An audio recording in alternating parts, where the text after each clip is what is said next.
Good afternoon, everybody. We are continuing with that section of discipleship in the New Age, Volume 1, which deals with the 6 stages of discipleship. And we have completed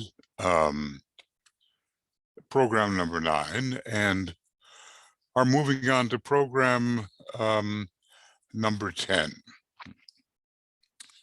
The segue here that we dealt with at the end of program 9 speaks about the master's impression upon the individual and the group. And we are handling this matter from the point of view of the master and not from the many, many things that have been said about the disciple and the disciple's efforts. Of course, those things will come up naturally. So, speaking of the impression that the master is attempting to make upon his disciples, you will become sensitive to that impression. You can then facilitate, as it is called, the activity of the master by a profound and deep interest in the esoteric life to the exclusion of your own life, and also to the master's individuality. So often we take a personal view of the master, and we want to know everything related to the personality of the master, but really, in so many cases, the master does not have a personality per se.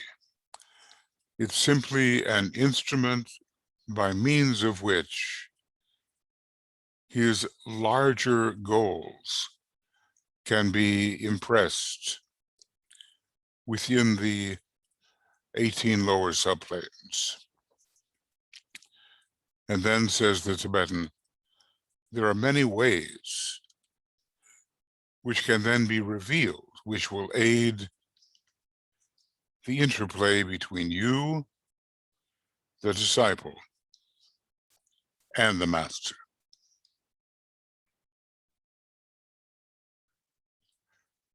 Now we will go on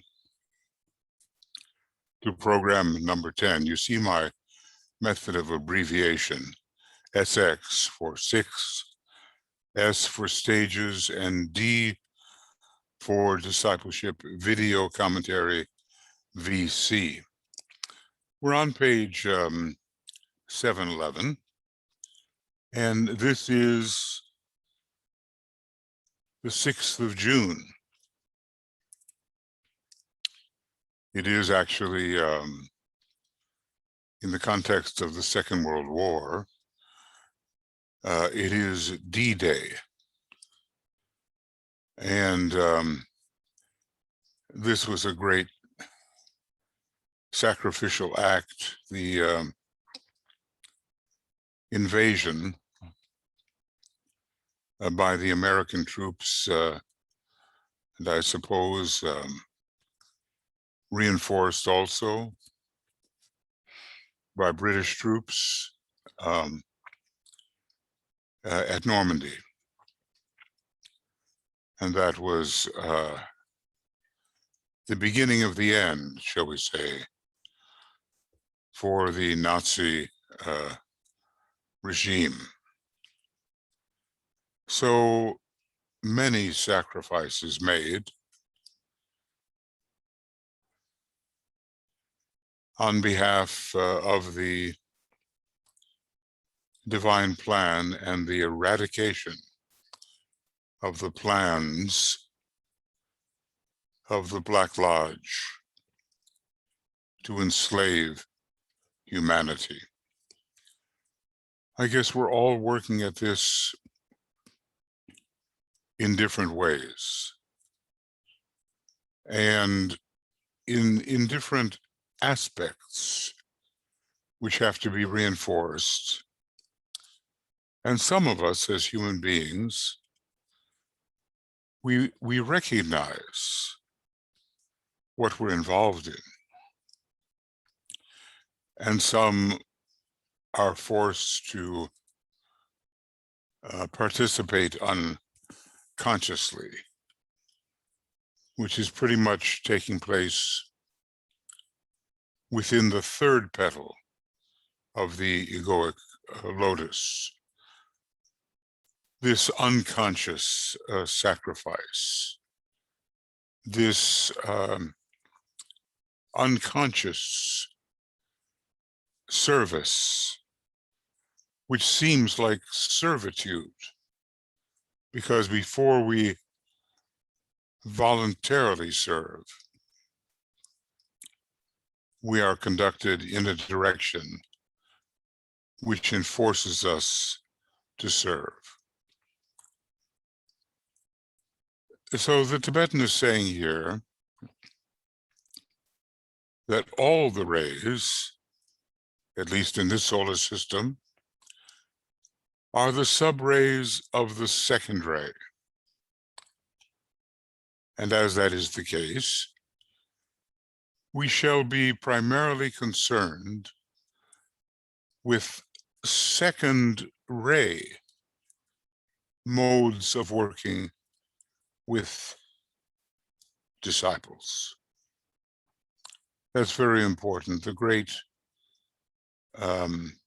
divine ray, I think that is what it is called, in contrast to the primordial ray, which is the basis of what's happening in our solar system, coming from the previous major solar system. Okay, so that these methods form the basis of all the other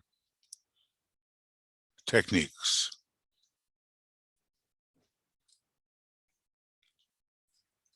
The differences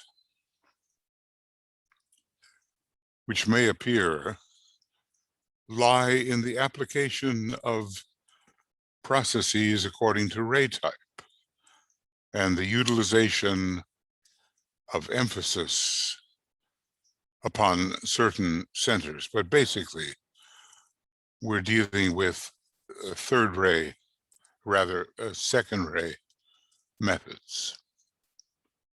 That does simplify the problem for us somewhat, as all the rays are sub-rays of that great divine ray. Again, I would ask you to ponder on this phrase, because it contains much information for those who can bring the light of the intuition to bear upon it. I shall be dealing with the relation of a master and his group.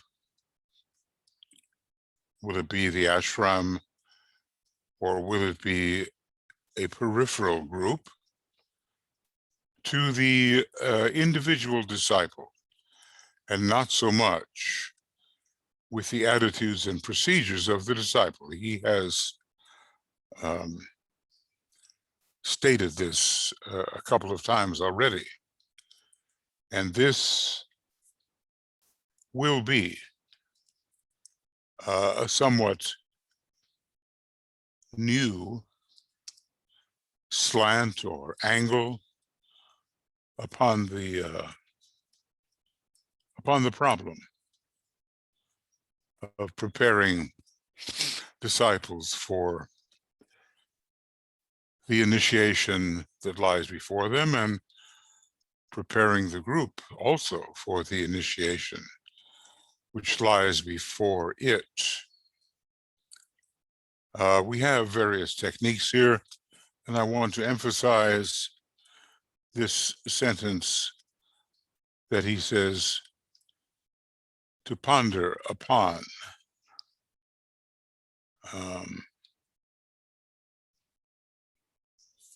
See if I can, yeah.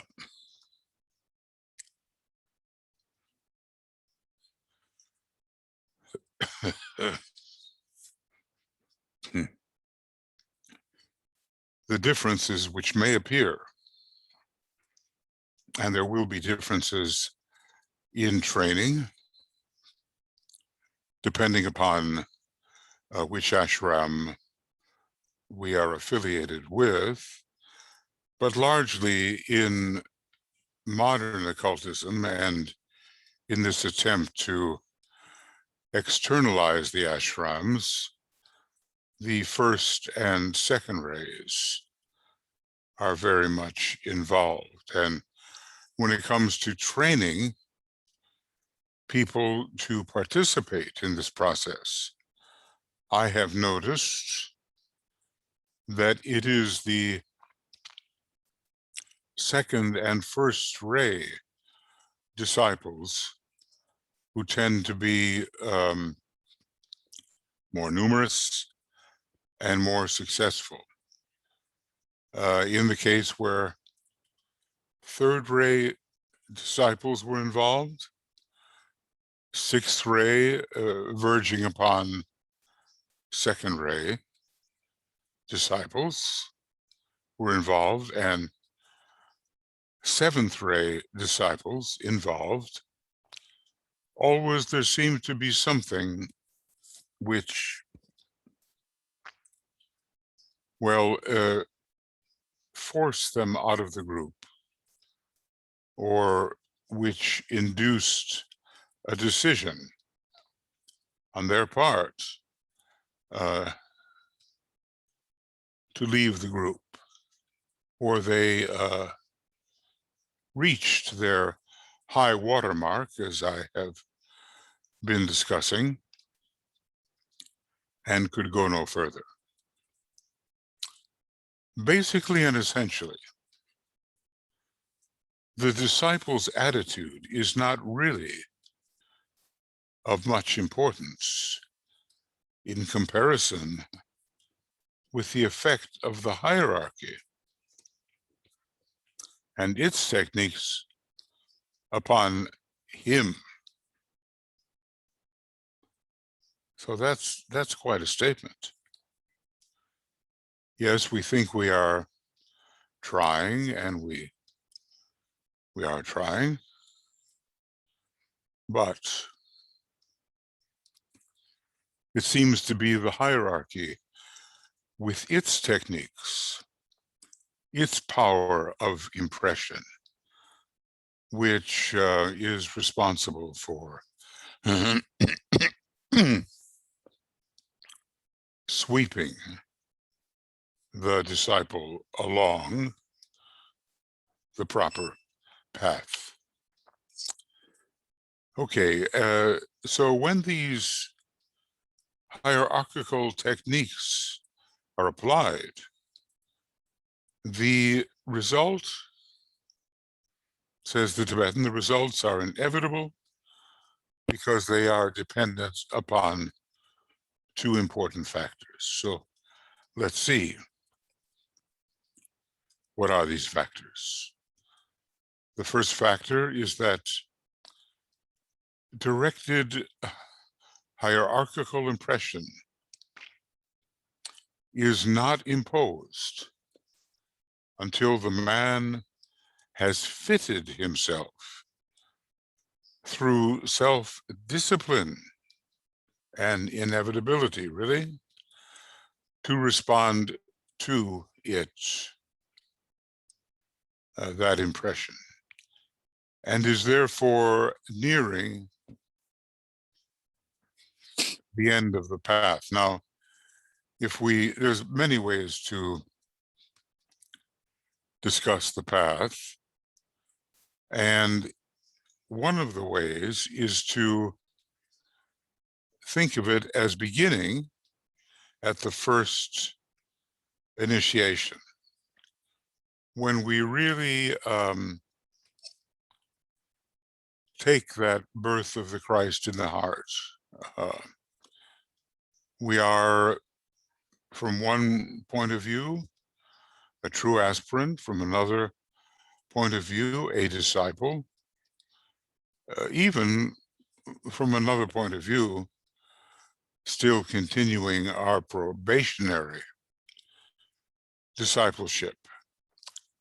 But at least we know that hierarchy will not waste its time impressing the individual unless there is the preparatory self-discipline. And the second factor is the factor of group response. And this means response in two directions: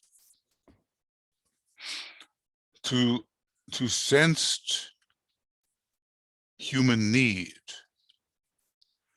leading consequently to a pledged life of service, when we really do feel in our heart the compassion, the empathy, the true nature of the need, then it's almost an inevitability that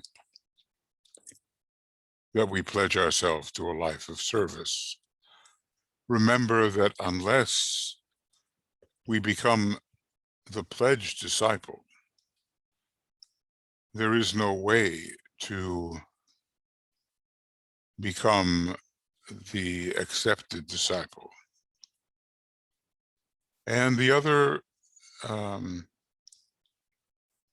factor of this group response is a response to soul impression, leading to spiritual sensitivity.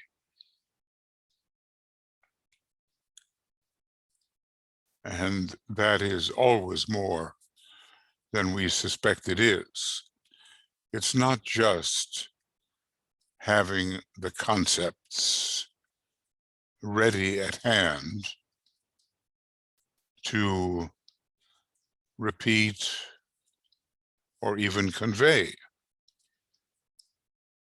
The sensitivity is something more, and it involves the heart.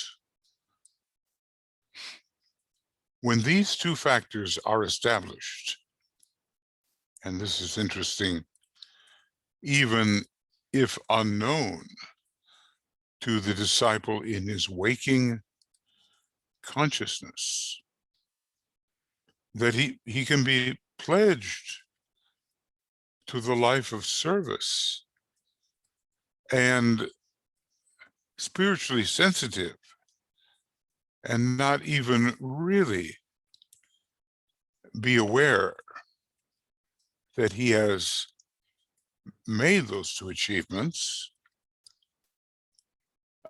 then the grip of the soul, it's Vulcan again,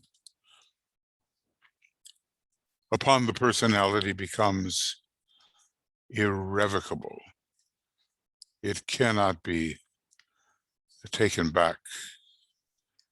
It cannot be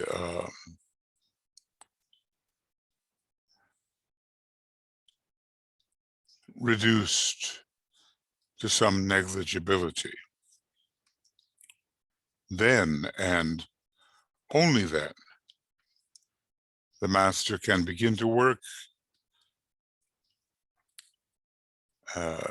and the response in the disciple's life will be effective, real, and lasting. So this is an important section.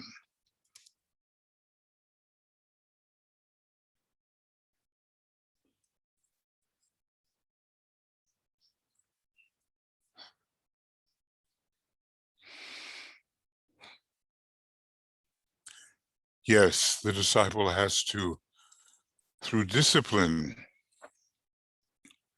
prove himself to be a suitable object for the master's attention, and in a way, a suitable extension of the master's will. And there is self-fitting that is required.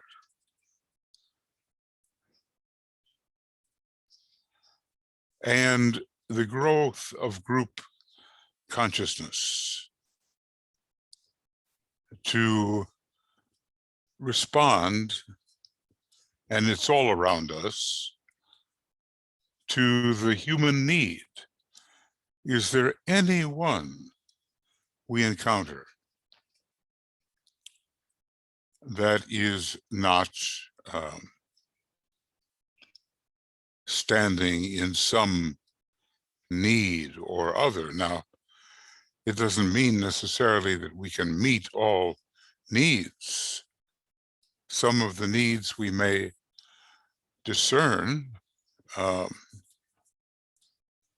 even are beyond our capability to answer to or to fulfill.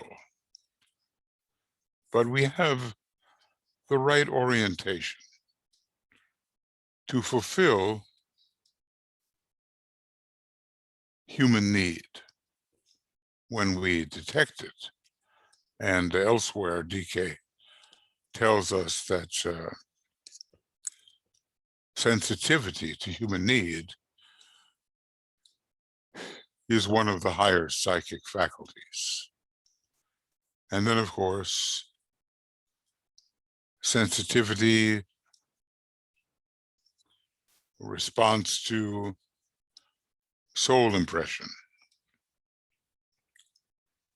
And this leads to a spiritual sensitivity of which we may not be at all aware in the beginning.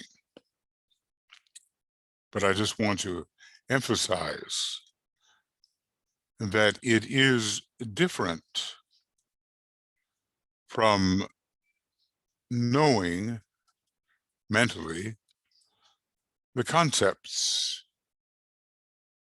The sensitivity is different from the concept of sensitivity. Now he says, let me enumerate for you again. I guess this material is very worth repeating. The stages with which we shall be dealing.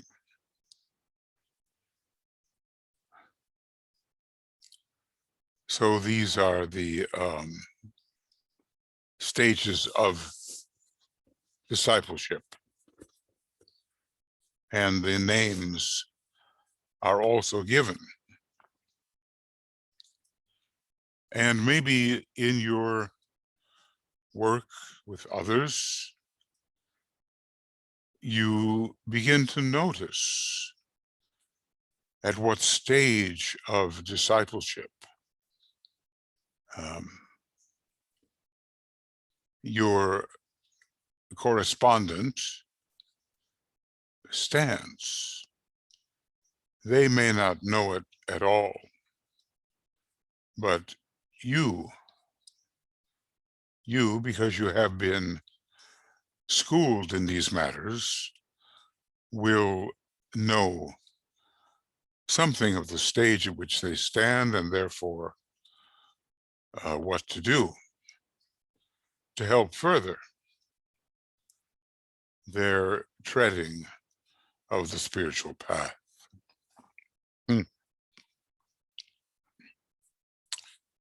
So, number one, the stage wherein the disciple is contacted by the master through some Chela on the physical plane. Note, by the master. And this is the stage of Little Chelaship. It's frequently occurring around or after the first initiation, meaning an initiation of the threshold called the birth of the Christ in the heart. Now, maybe quite a number have passed through this stage, but sometimes you recognize somebody on the physical plane who is standing to you in a helpful and authoritative position. And that may be actually your guiding disciple. Now, the question will remain, is this disciple aware of the fact that through him or her, the master is contacting you? So, that may or may not be the case. Then, number two, the stage wherein a higher disciple directs the Chela from egoic or soul levels. And this is the stage called Chela in the light. Now, is this a disincarnate disciple? Or is it possible for the disciple to be in the body and still directing the Chela, that is you or I, from egoic levels, and then, of course, reporting to the master?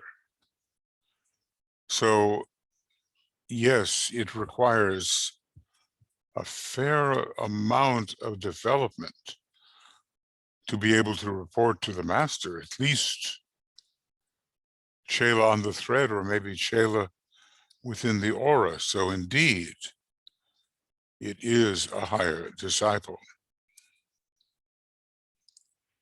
And I wouldn't be surprised if many of us actually find ourselves in this stage of Chela in the light, Chela in the light of the soul. Why know about all these stages? Shall we say, to have a realistic idea of what we are doing. and how better to do it, and the area to which we can look for help. We don't want to, as it were, bark up the wrong tree. We want to be efficient in our execution of our treading of the path of discipleship. And if we are observant and acute, we will recognize more or less where we stand. The next one. The stage we're in according to necessity. And, that's not some idle wish on the part of the master,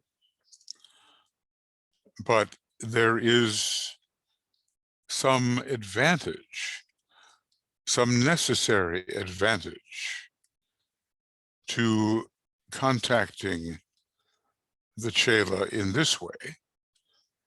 The master contacts the Chela through a vivid dream experience, B, a symbolic teaching, C, the use of a thought form of some master. We know that it's so possible to be led astray by such thought forms, and a couple of the disciples, I think IBS, or is it ISB? I think IBS and LTSK, they were led astray by a thought form of Master Decay, probably created by his own students, and from which were coming forth, how did he call it? Good words of mediocre cheer. Kind of the attaboy, attagirl kind of a response, like your own personal cheerleader, so interested in you.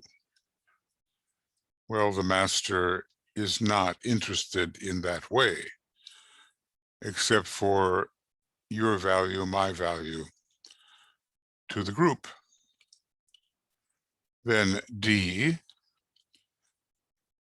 a contact with the master in meditation. And E, a definite, remembered interview with the master in his ashram. And by the time we reach the higher of these 5 possibilities, we are involved in, definitely, in the stage of accepted discipleship.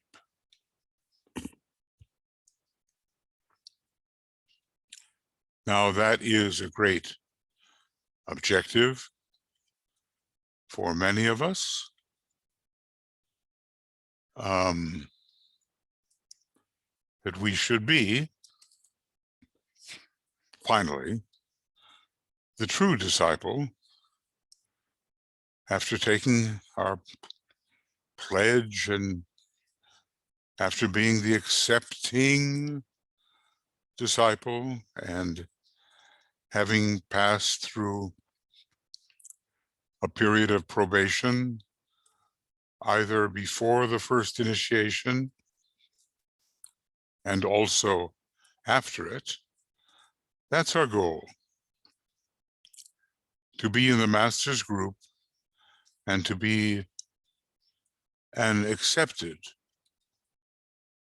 disciple.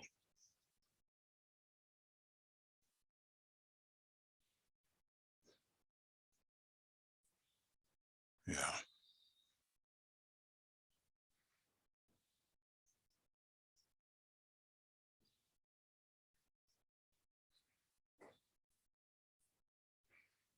So maybe some of us have had one or other of these experiences, inner experiences, and it doesn't mean that one cannot have more than one of these five. But as stated, once we reach this stage of interview, a definite, remembered interview with the master in his ashram,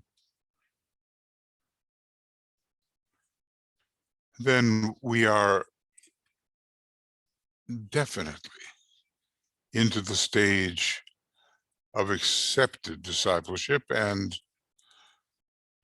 the master has accepted us into his group, which may be a peripheral group, may not truly be admitted to the ashram in any intimate sense, but still, as were quite a number of the 50 some students of the Tibetan, they were accepted disciples. Maybe by the time we got to discuss the group of 24 for the new reorganized seed group, necessarily reorganized in 1939 and 1940, which you will recognize as years of the onset of the war, Second World War, in earnest. By the time we reached that point, the members of the new reorganized seed group were considered to be accepted disciples. Maybe, of course, in our accepted discipleship, we will experience all of these 5 stages at different times.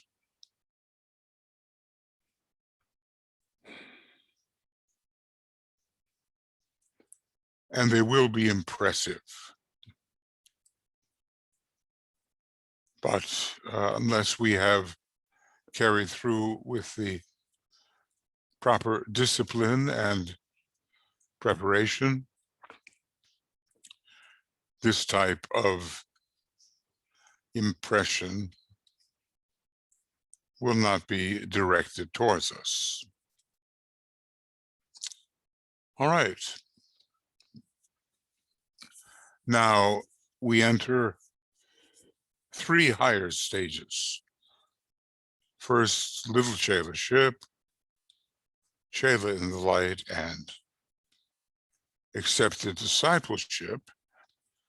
And now Chela on the thread, Chela within the aura, and Chela in the heart. So this next or 4th stage, did he say earlier that some impression of a purposeful, willful, shambolic nature begins to impress at this fourth stage, the stage wherein, having shown his wisdom in work and his appreciation of the master's problem,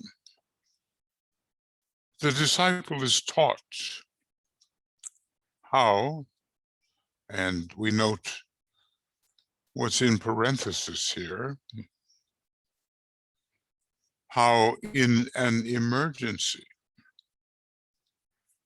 to contact the master's attention or attract the master's attention and thus draw upon his strength, knowledge, and advice.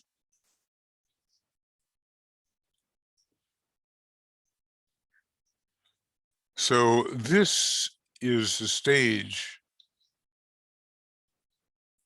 which can be initiated by the disciple himself in an emergency.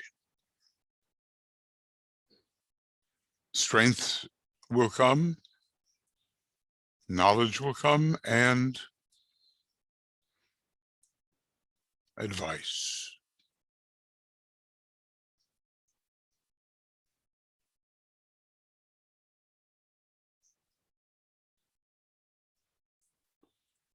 Let's see.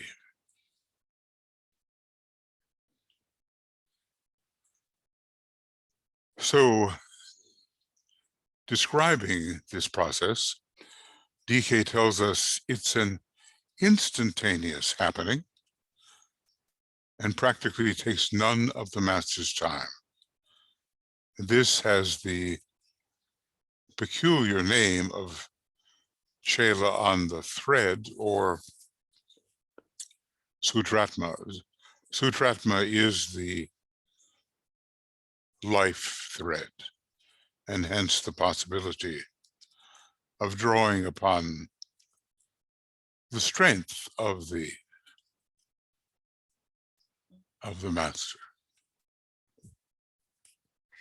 I think it's important because the disciple has to have an appreciation of the master's problem.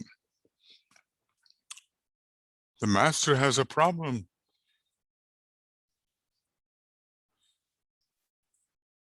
The Christ has a problem. Sanat Kumara has a problem. The planetary logos has a problem. The solar logos has a problem, and beyond.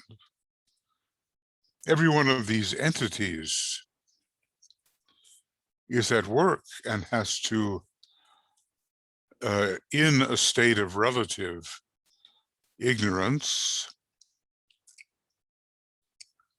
some much more illumined than others, of course, in that state of relative ignorance, has to solve that problem.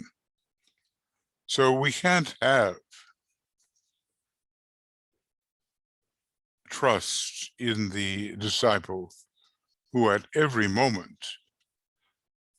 would be importuning the master for intervention. That would be a serious interference, and the master, of course, if he has accepted the disciple into this stage of Chela on the thread, would have to respond. So this is a stage for trusted disciples who can be trusted to appreciate something of the master's much more difficult problem than the Chela's own. Pause for a minute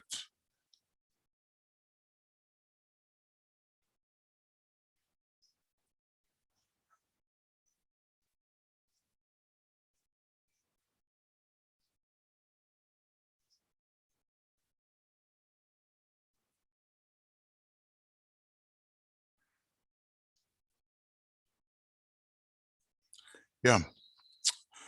Okay. Now we move on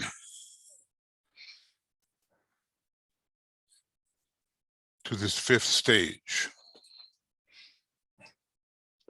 The stage wherein the disciple is permitted to know the method whereby he may set up a vibration or a call which will entitle him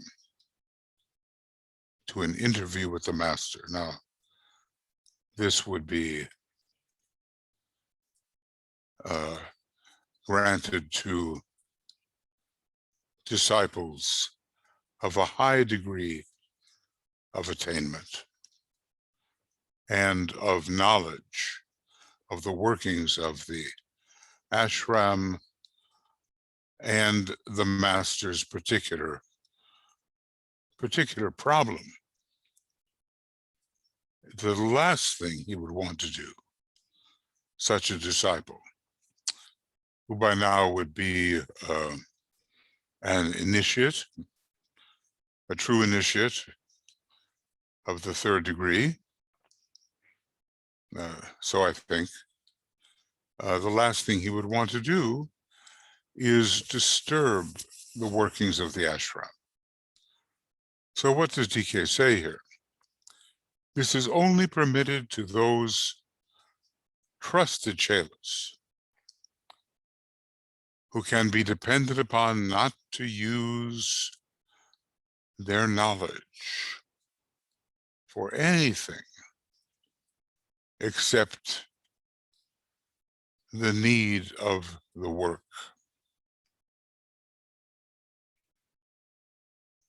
No personality reason or distress would prompt them to use it. And at this stage, the disciple is called the Chela within the aura.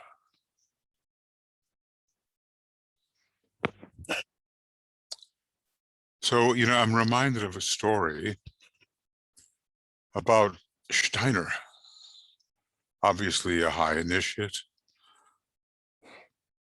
And I think he was headed for a train station.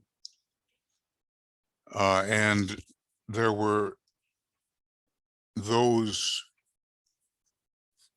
who were lying in wait for him, I think, to assassinate him. But he did not or could not call upon a higher source to obviate, neutralize that situation. I do think it did happen that he escaped that fate. I'm not sure how, but he would not call upon a source that could have rid him of that danger immediately.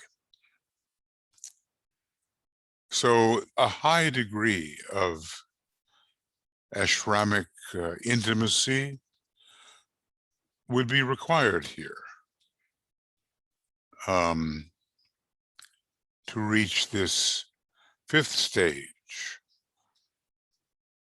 of Chela within the aura. Now, of course, it's possible for various chelas of different kinds to overestimate themselves, as often students will do. But DK has given quite enough of the indications so that we can find ourselves in a truthful manner and as necessary with fair conviction that we are thinking correctly. In this whole science of occultism, the necessity to think truthfully about oneself is of paramount importance.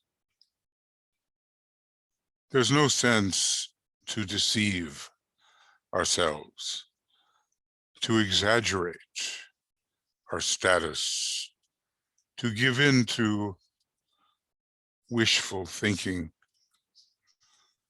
and to imagine something that is very unlikely, and to invest ourselves in that image.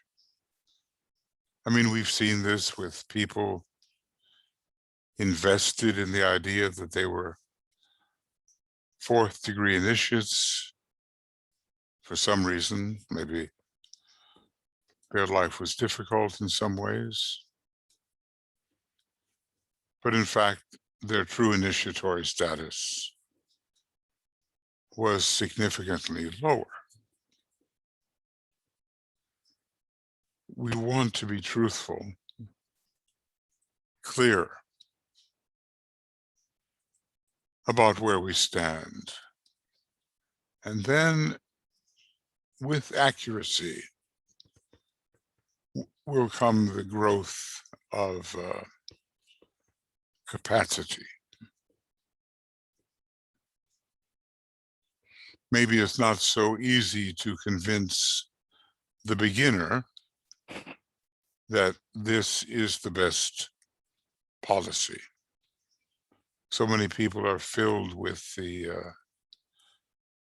image of the wonder of the path and rapid spiritual progress, and they are deeply unknown to themselves, probably deeply self-absorbed. There's probably not anything we can do to prevent people from passing through these errors. We ourselves, no doubt, have passed through such errors. But we can recognize when it's happening and then use as much skill and action as we may be capable of to assist with a more realistic assessment. The Tibetan had to do this on some notable occasions, and then you see real skill in action, letting people down lightly, but definitely, so that they could adjust their ideas about themselves. And then here is the final stage of the 6 stages, wherein he can, the disciple, who is now definitely an initiate, he is in close touch.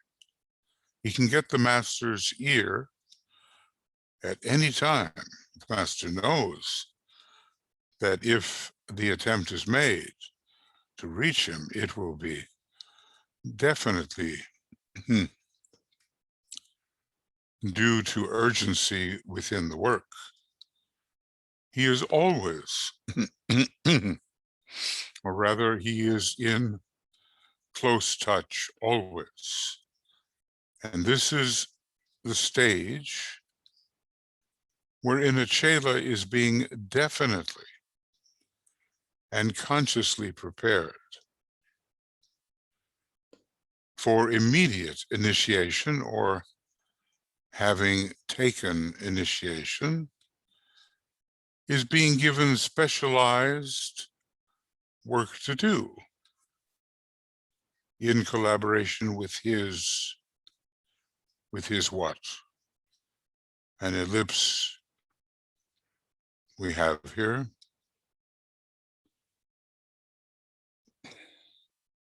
Is it, his soul group, whatever group he may be working in? I think page 39 of Letters on Occult Meditation will show the different kinds of groups which we as spiritual beings find ourselves belonging in. So it's under definite circumstances and at a particular stage of preparation or of immediately required activity that he can gain the master's ear. At this stage, he is described as Chela within the master's heart, and DK assures us that there is nothing sentimental, about this. It's a technical occult stage.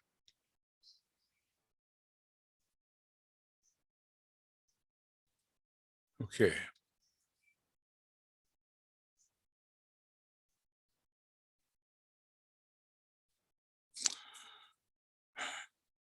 It's a good thing that so many of us, given our present stage of development, do not have this capacity, because I doubt that we have the wisdom and the discretion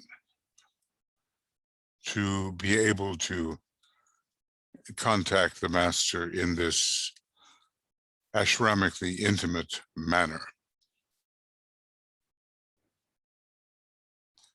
But definitely the consciousness of the Chela is focused within the spiritual triad by this point. And he is definitely an initiate of the third degree, and maybe beyond. Now, DK includes one more stage. See if I can. There is a later stage of still closer identification, where there is a complete blending of the lights, but there is no adequate paraphrase of the terms used to convey this name. I sometimes simply call it the blending of the lights. And at this stage, the Chela is virtually a master, and maybe is a master. We're told that DK has 5 masters working in his ashram. That would tend to put him in charge of the second subsidiary, second ray ashram, with sub 3, 4, 5, 6, 7 below that position, each presided over by a master, and hence the number would be 5. But I think we also have to account for the powerful apparent third ray of Master DK with his diversified knowledge. So anyway, DK doesn't emphasize too much this stage of the blending of the lights, but he lets us know that it does exist. Now, all of this lies ahead of us, inevitably, if we're on the correct path and we do not deviate at some point following the second initiation, when we are symbolically tempted as Christ was in the desert, albeit at a lower turn of the spiral. If we are not so tempted to deviate, and if we do not deviate, these different stages lie ahead of us, and we'll be able to look back upon the stages through which we are now passing, as difficult as they may seem at the present time, and we'll see the necessity of having had to pass through these stages. But as long as we are obsessed with the quasi-personal individual issue of what stage we are in, because we want to have, unbeknown to ourselves, we want to have some kind of spiritual status, we are not going to succeed. Only the unselfish attitude, the deeply serviceable attitude,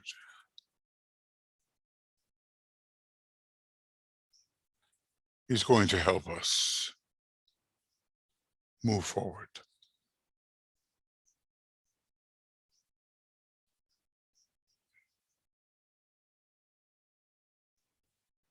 Well, okay. I would have you note that the 6 stages above mentioned have been translated and paraphrased for Occidental understanding and must in no way be considered as translations of the ancient terms. Well, that's Master DK's great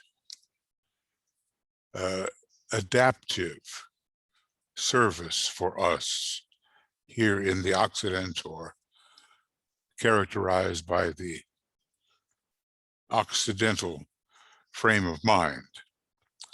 To have such an expert conveyor of meaning to us is a great privilege and a great facilitation of our recognizing and working through these various stages. Now here he begins to take into consideration the stages more descriptively. And, we'll try to, without bias, without prejudice, to evaluate where we stand here. Little Chelaship. This stage is so definitely exoteric that many people have left it far behind. It's the period of the first initiation. And of course, the fact that you and I as disciples encounter a Chela on the physical plane renders this the most exoteric of all the stages. The first indication that a man has reached that stage from the angle of the master, that means from the master's perspective, which is the perspective we are now entertaining, comes when the light flashes out in someone's life. So the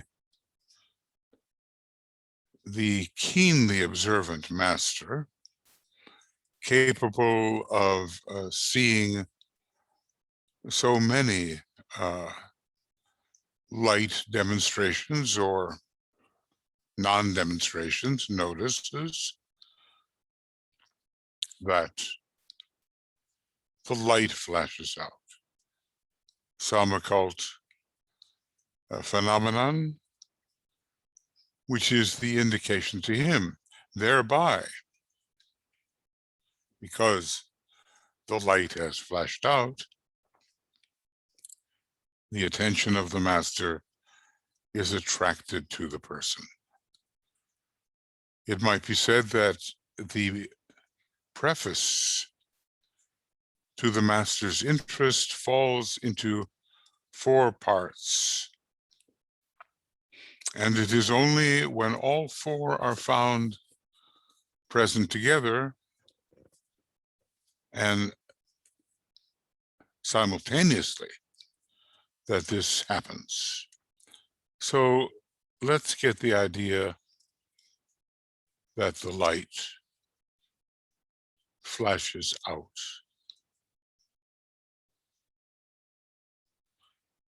That's the first thing. Think how watchful, in addition to all of his other duties, the master must be to see the potential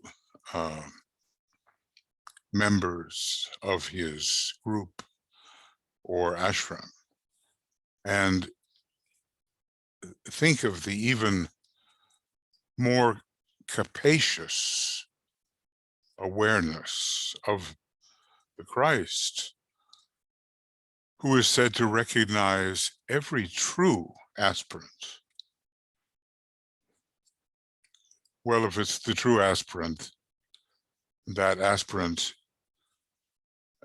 will be on the verge of or having taken the first initiation at which the Christ does preside. So that light flashes out, and thereby the attention of the master is attracted to the person. And there are 4 phases. Here it looks like 4 phases of the master's interest. Remember, in all of this, we are taking it from the master's point of view. So, but he says here, the preface to the master's interest So it looks like four things have to happen before the master takes real interest.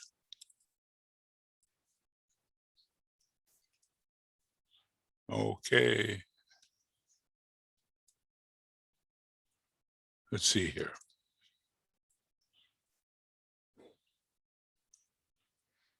So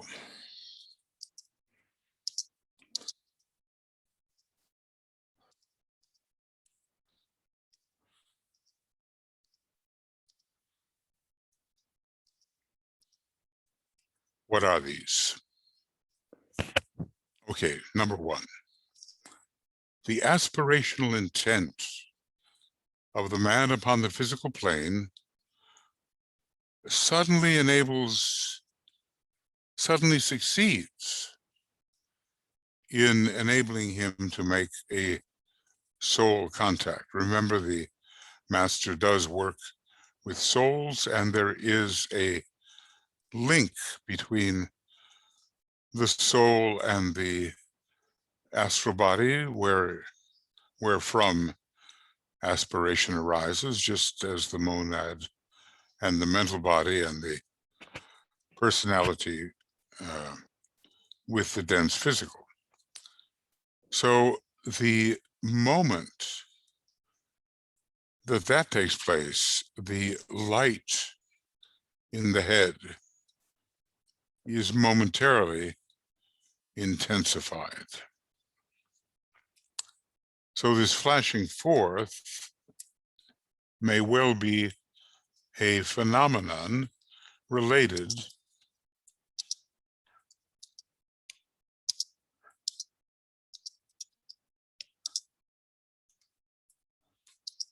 to the light in the head. Okay, so these are prefaces to the master's really focusing. And you might wonder, does the angel of the presence become a downward gazing soul at the same time that the master takes a real interest in the individual?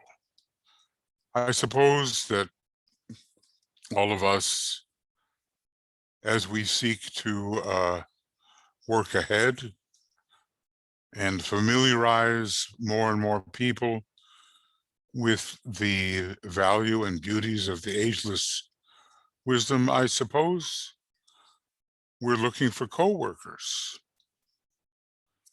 And naturally, our method of finding them will be different in most cases than this flashing forth of the light. But we are attempting to discern among our many contacts who may be our co-workers. Then the next is karmic agitation of the man's life becomes greatly increased, and apart from his own individual karma, he for the first time consciously takes part in and shoulders a part of the karma of his group. This dual karmic undertaking sets up a veritable vortex of force in the group aura. And this attracts hierarchical attention. So, you know, there's kind of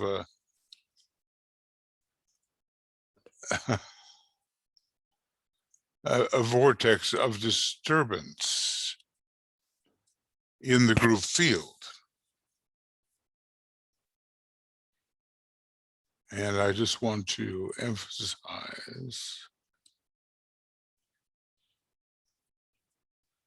this idea of karmic agitation.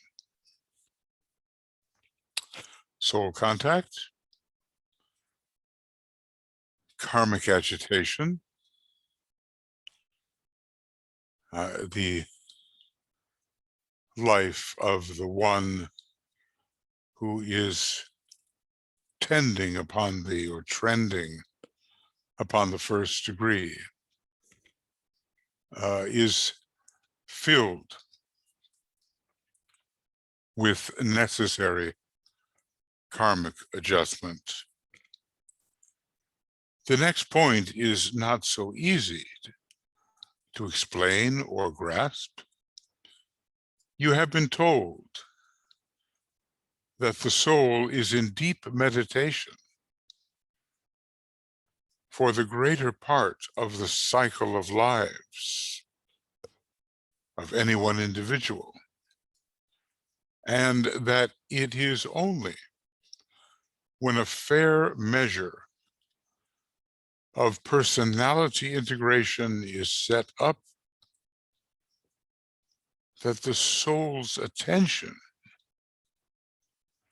is drawn away from its own interior considerations and egoic affairs to those of its shadow. Well, you know, think of the problem of a human parent who has his or her own interests, maybe very preoccupying, but is required to pay attention to the demands of the child, who I'm sure interrupts at times which are not convenient for the parent. There does seem to be an analogy here that the soul, angel of the presence, involved in its own affairs, is importuned by the human being who is, in a sense, its child, its shadow, its reflection. That's why, you know, DK amusingly says, look, let the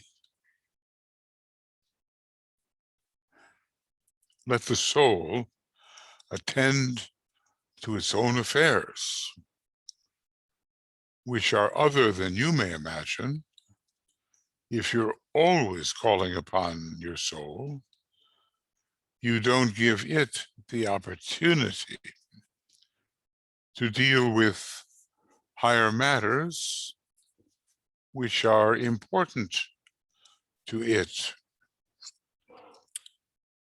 So all of this requires of us that we not be too dependent, if possible,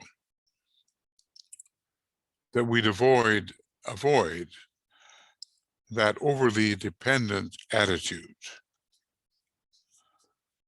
even though we might like to have our parent, the soul in incarnation, tend to our every momentary need.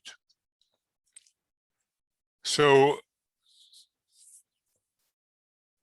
when the soul looks away from its own interior considerations, DK has something specific to say. When this happens, the egoic group is definitely affected. And the master, upon the same ray as that of the soul concerned, becomes aware of what is esoterically called a downward gazing soul. Now this takes us right to the beginning of a treatise on white magic,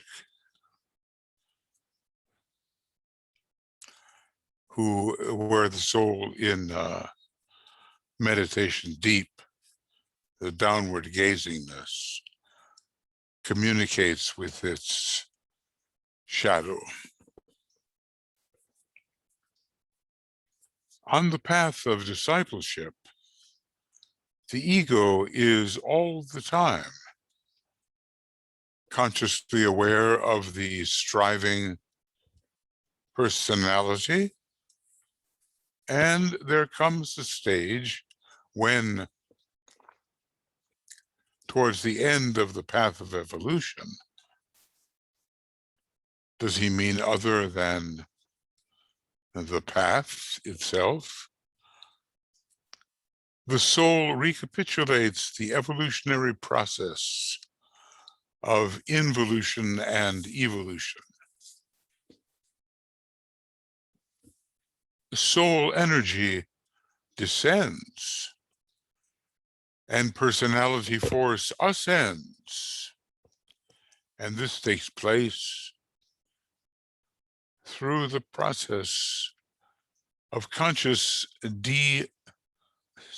descents and ascents.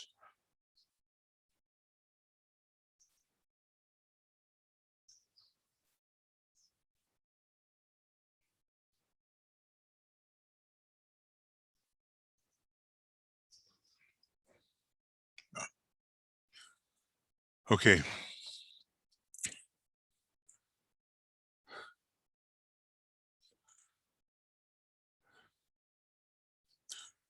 I refer here to the process which is undertaken by the soul under hierarchical impulse, soul and master together, and not to that in which the personality invokes the soul under the desperate need brought about in the lower consciousness by the gradual cessation of desire. That is interesting. He deals with this when talking about the, I think the fifth ray, with the technique of integration, the drying up of the desire life. Oftentimes, the fifth ray in relation to the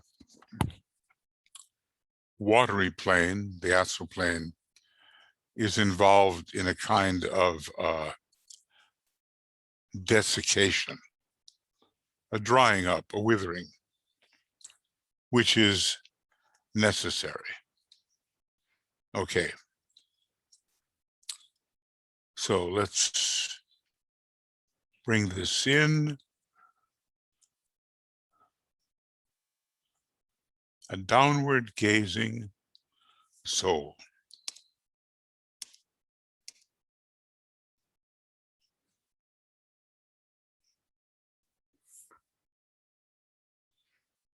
Okay.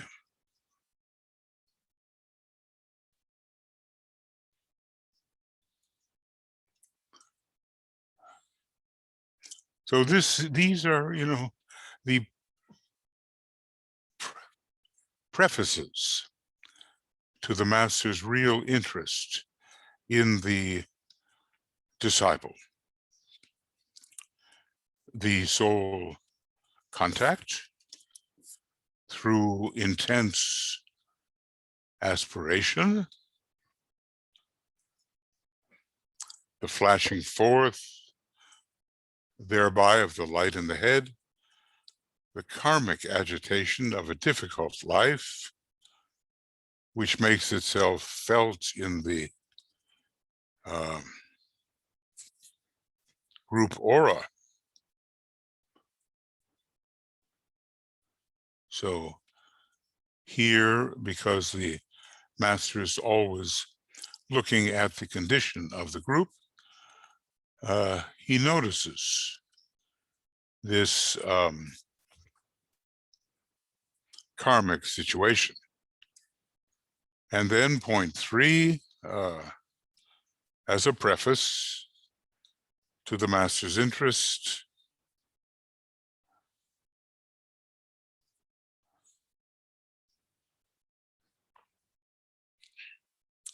and there is a downward gazing soul, which the master notices. Now, the progress of the human being on the path is not from the very beginning impelled by the soul. There are other aspects of divinity which bear along the evolving human being, especially in the early stages. And it's only later that a downward gazing soul does really appear as we approach the path of discipleship. And, basically, if every true aspirant has taken the first initiation, then a true disciple, must have taken the first initiation. And there's one other preface before the master's abiding interest in the individual. Gradually, the Antahkarana is built. Remember, it comes in a triangle, so it doesn't mean that that aspect between the mental unit and the monastic permanent atom is built, but the first step of the Antahkarana from the mental unit into the soul body is built. Gradually, the Antahkarana is built, and in this way, the greater light and the lesser light are consciously related. The greater light will be essentially the light of the soul, and the lesser light, the light of the mind,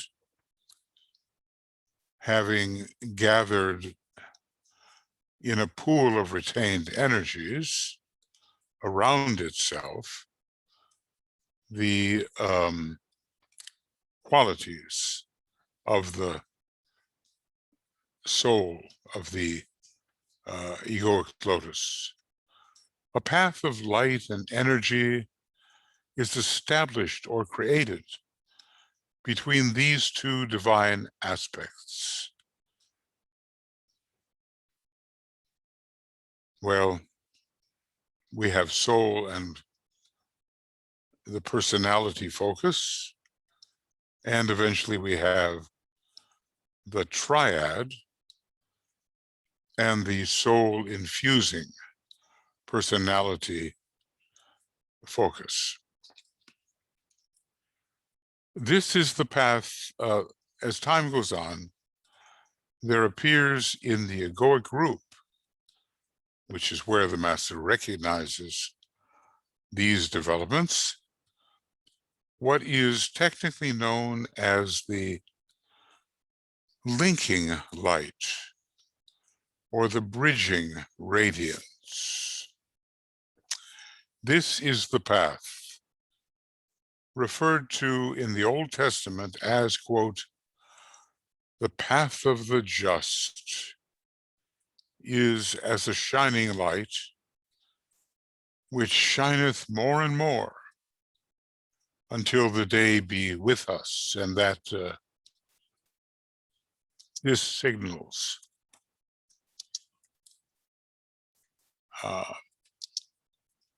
various types of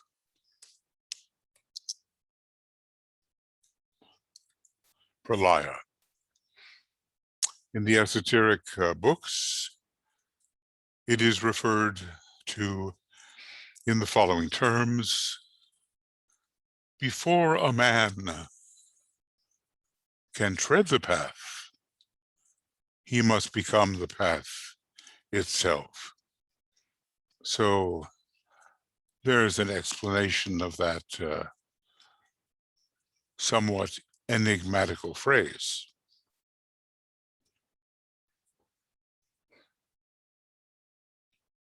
So this is the fourth of the prefaces before the soul, before the master takes on a true interest and attentive, ongoing interest in the disciple.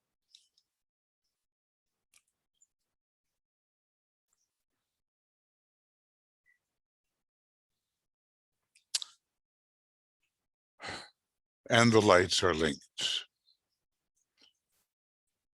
He himself becomes a linking light or a bridge of radiance.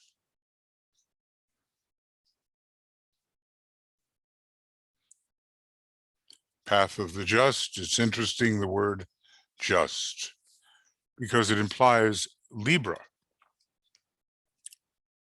And Libra leads to that center of pure peace, peaceful silent will, which is Shamballa.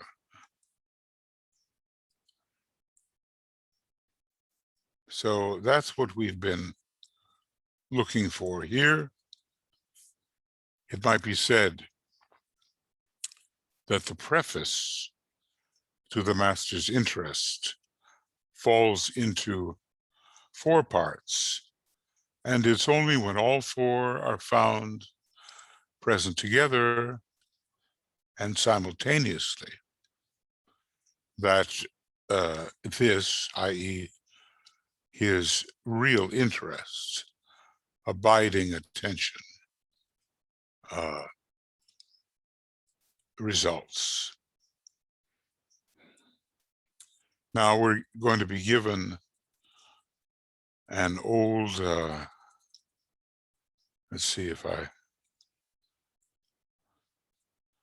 aspiration, soul contact, karmic agitation. I want to write these things down.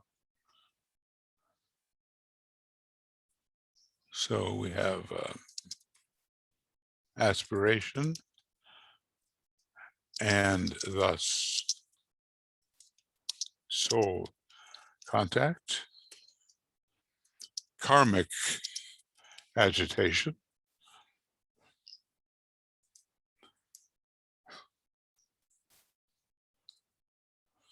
and next, the downward gazing soul,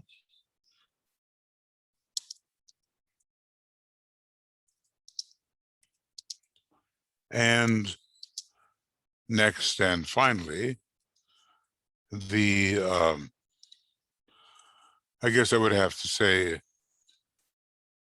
the first stages of the Antahkarana.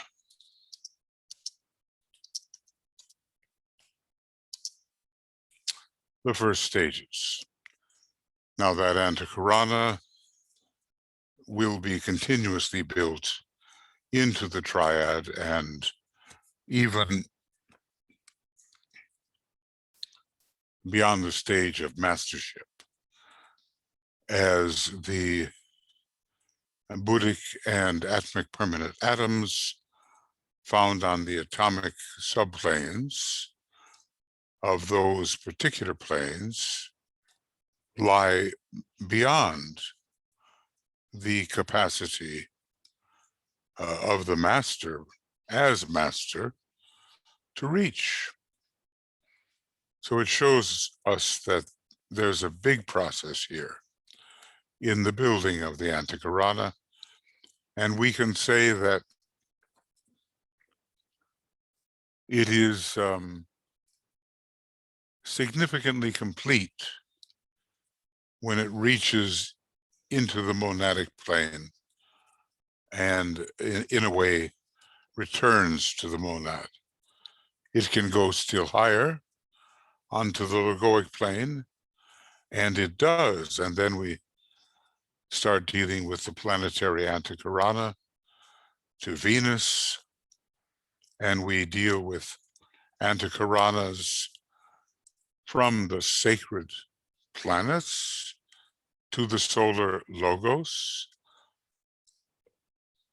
If we're going to regain our holistic status, we need to follow many paths of spiritual retraction, perhaps along the line that we descended long ago. Now here, if we can understand it from the old commentary,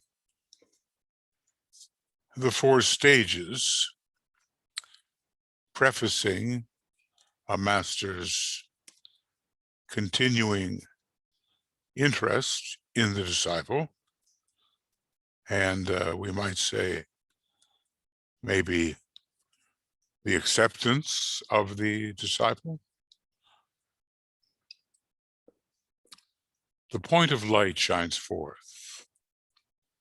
It waxes and it wanes. Now we're talking about that point of light that is stimulated by aspiration and which flashes forth, but not yet really stably. The point becomes a line through the starting of a vortex, and from the center of the whirling force, there comes a voice, invocative and clear.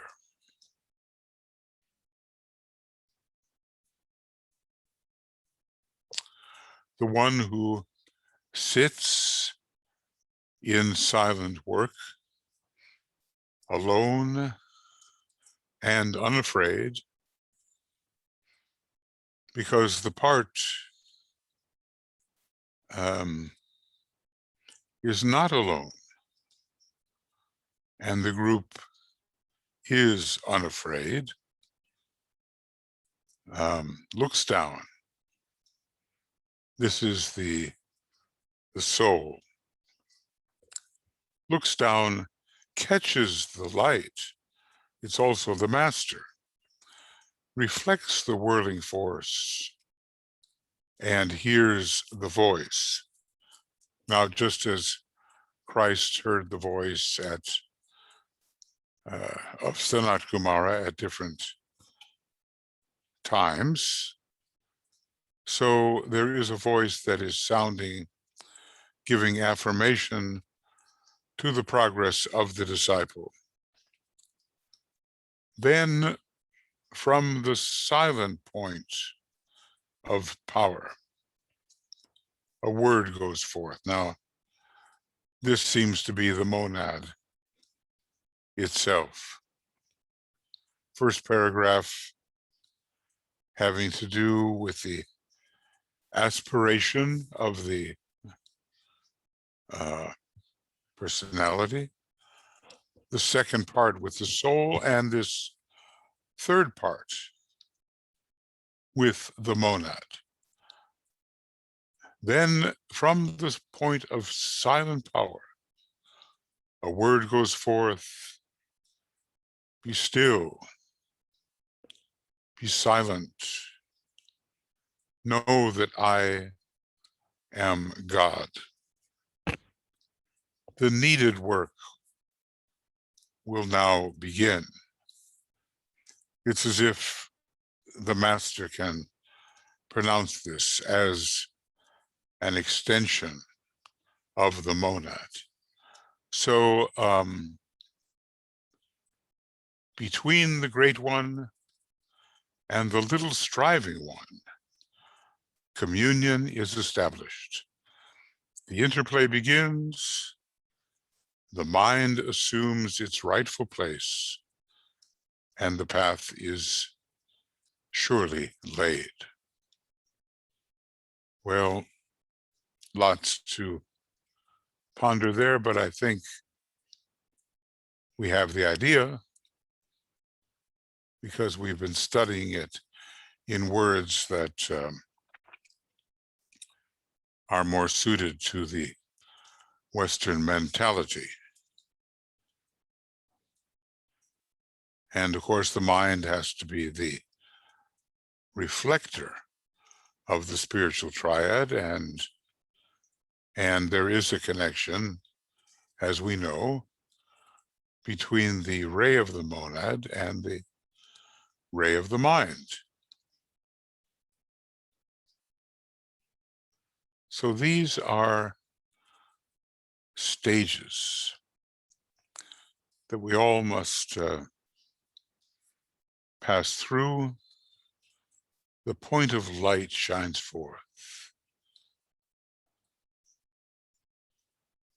And always there is some sort of affirmation or recognition.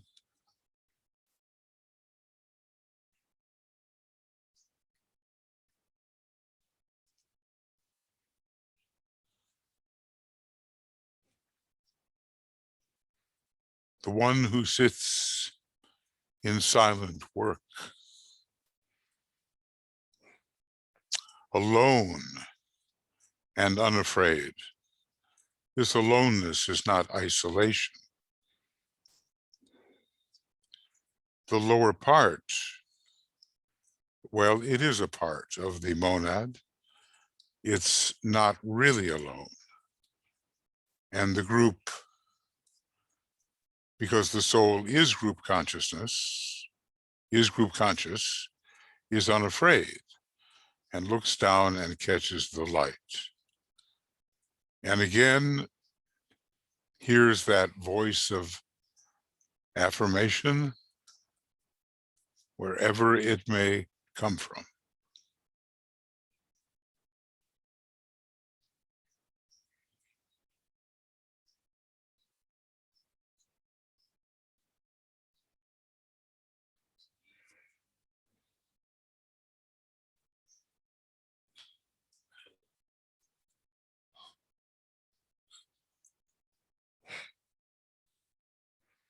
Yeah. And then the monad itself is speaking. And let's remember that even at the first initiation, the monad is active within the soul, though the brain consciousness does not recognize this. Have we heard, be still, be silent, know that I am God, which is another way of identification, knowing that you yourself are finally, and when in an unveiled condition, that you are God. It's not a blasphemous thing to say. It's a metaphysical realization accompanied by realization.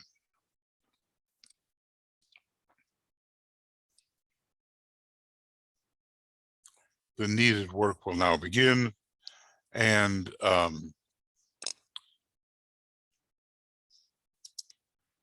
this is a work in which the master is more active. The 4 prefaces having been fulfilled. Okay. And then finally, there is this linking of the lights. The interplay begins. Who is the great one? Well, it's a combination of three different things. It is the master. It is the angel of the presence representing the solar angel. It is the extension of the monad, all three together, producing the what we just normally facilely call the soul consciousness. But at last, when these prefaces are fulfilled, the path is surely laid. And somehow within ourselves, as the voice sounds, we begin to know what we have achieved. When the four aspects of interrelated activity are present, what might be called spiritual habits begin to form and are steadily established. Well, we certainly have to replace our myopic habitual tendencies with something much better, namely the spiritual habits or tendencies, which we don't always have to think about doing. They occur naturally because we have fulfilled these four prefaces. Their united effect serves eventually to attract the attention of the master. Now, this is just the beginning. Just the beginning. I guess so many of us are interested in being able to do a better job because our connection with the master is sound, is true, is accurate, and not distorted. But we have to make certain demonstrations here before the power of the master and his impression can speed us in the right direction. Now, in the beginning here, as DK says, the power is still too feeble, and the grip of the soul, Vulcan again, upon the personality is still too weak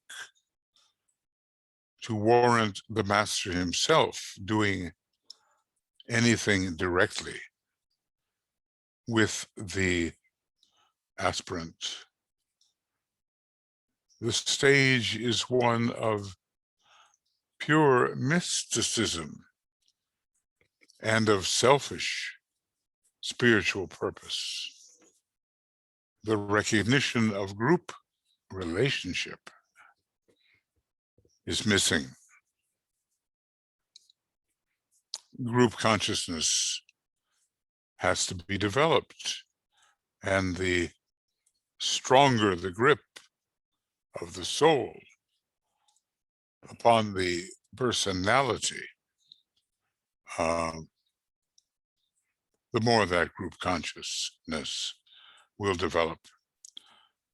The recognition of group relationship is missing. The knowledge of group inclination is not present. There is no true, unselfish desire to serve. There is only a vague desire for personal liberation, for personal integrity, and for personal lasting happiness. This has to be changed into group emancipation, group cohesion, and group joy. So the master notices, but the condition of even the disciple who has noticeably begun to fulfill the four prefaces, his condition is still too feeble, and the soul is not running the show. We have to understand that there is a stage of spiritual selfishness. And according to the law of economy, a master must be guided. What's the use of spending energy unnecessarily? So the mystic actually begins not with group consciousness and in a fairly selfish state. No true, unselfish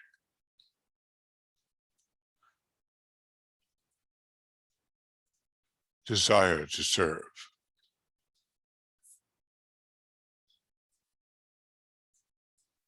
Now, wherever you may stand upon the path, do you find within yourself the unselfish desire to serve? What is your motive when it comes to expressing yourself in service? Do you do it because you know it's right to do? Or is there truly a heartfelt, unselfish desire to serve? What we want is of the person, it appears. Personal liberation, personal integrity or coherence, and for a personal lasting happiness.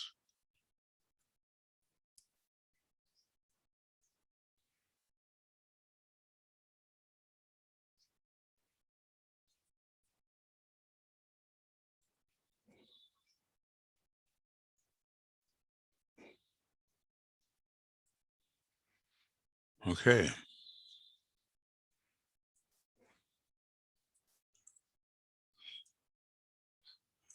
And that has to be changed into its higher group counterpart. So have we done so? That is what we must question. The group liberation, group integrity or cohesion, and group joy. It would seem not so difficult to achieve, but it is. It seems difficult to achieve.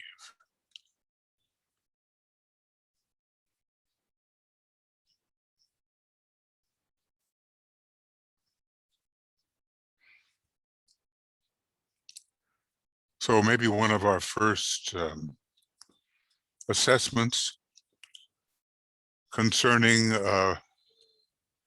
whether we are qualified, that the master impact us and use his own irresistible methods upon us, is how we think of the group.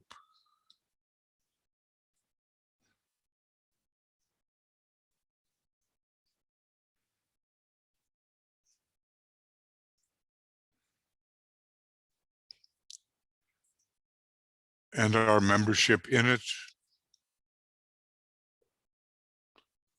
our friendship within it, our cohesion with it,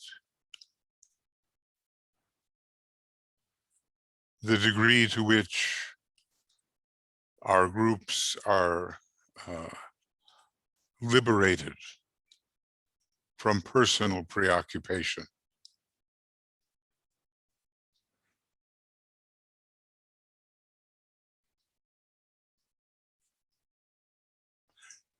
There's something that goes from member to member of a group, something which is inclusive, which wraps itself around, which passes through our group members, and which binds them to us, and we to them, in such a way that these three states are achieved: freedom, integrity, and joy. Emancipation,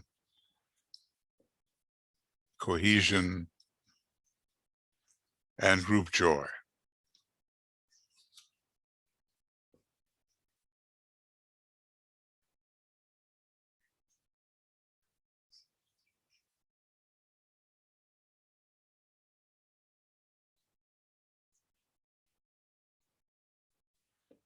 Okay.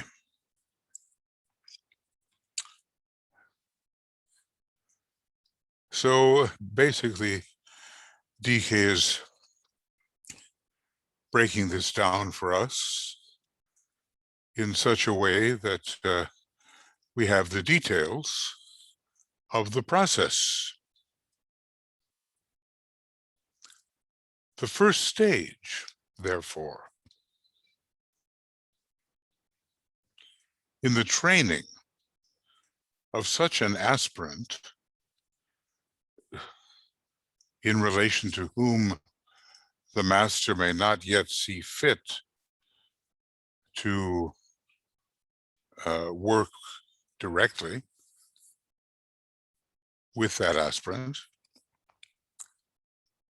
is to relate him to a more advanced disciple who will lead him gradually onward and give him the help that he needs.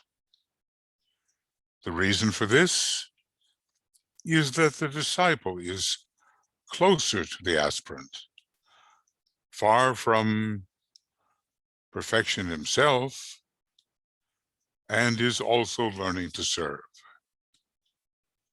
And this stage of development covers the period of occult inquiry and esoteric investigation, and usually is spread over several lives. Now, is this meaning It seems to be he's talking about Little Chelaship, and he seems to be saying that it is spread over several lives. There's a certain instability to all this, and maybe we will recognize it in our lives, and maybe especially in the earlier parts of our particular incarnation, wherein we recapitulated these tendencies. Now, how that relating to a more advanced disciple occurs, I guess that will have to be up to the master. But the outer disciple who will guide the up-and-coming Chela is probably impressed with the idea that he must do so. And there may be karmic links connected with this guidance, and there may be new soul impressions, and also the sense of the growing light. So it's always under the law of economy, isn't it?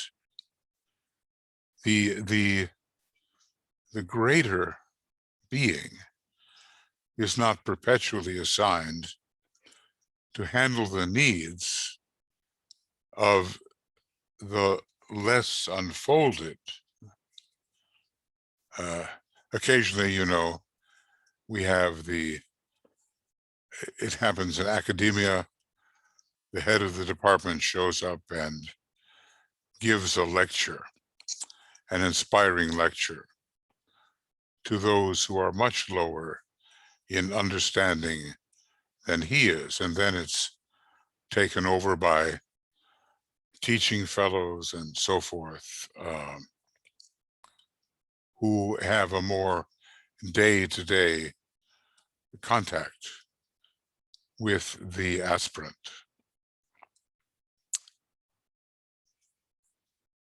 But in general, the law of economy is observed.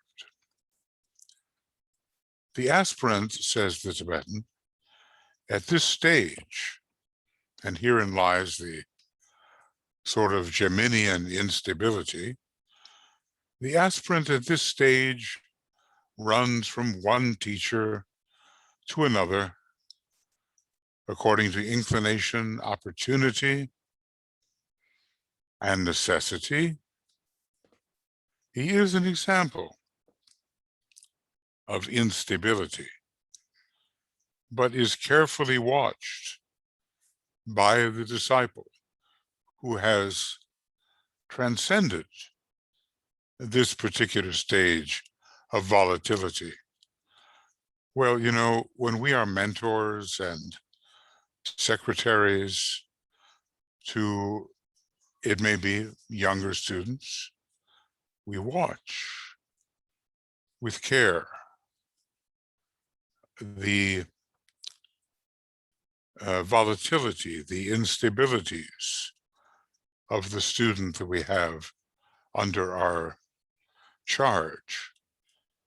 This meeting of the more advanced disciple on the physical plane, which is how a number of the esoteric schools operate in their training, is very much the stage of Chela, Little Chelaship. His task is to see now that the aspirant, that is the supervising disciple, is to see that the aspirant escapes from this network of futility as it is sometimes called. And I guess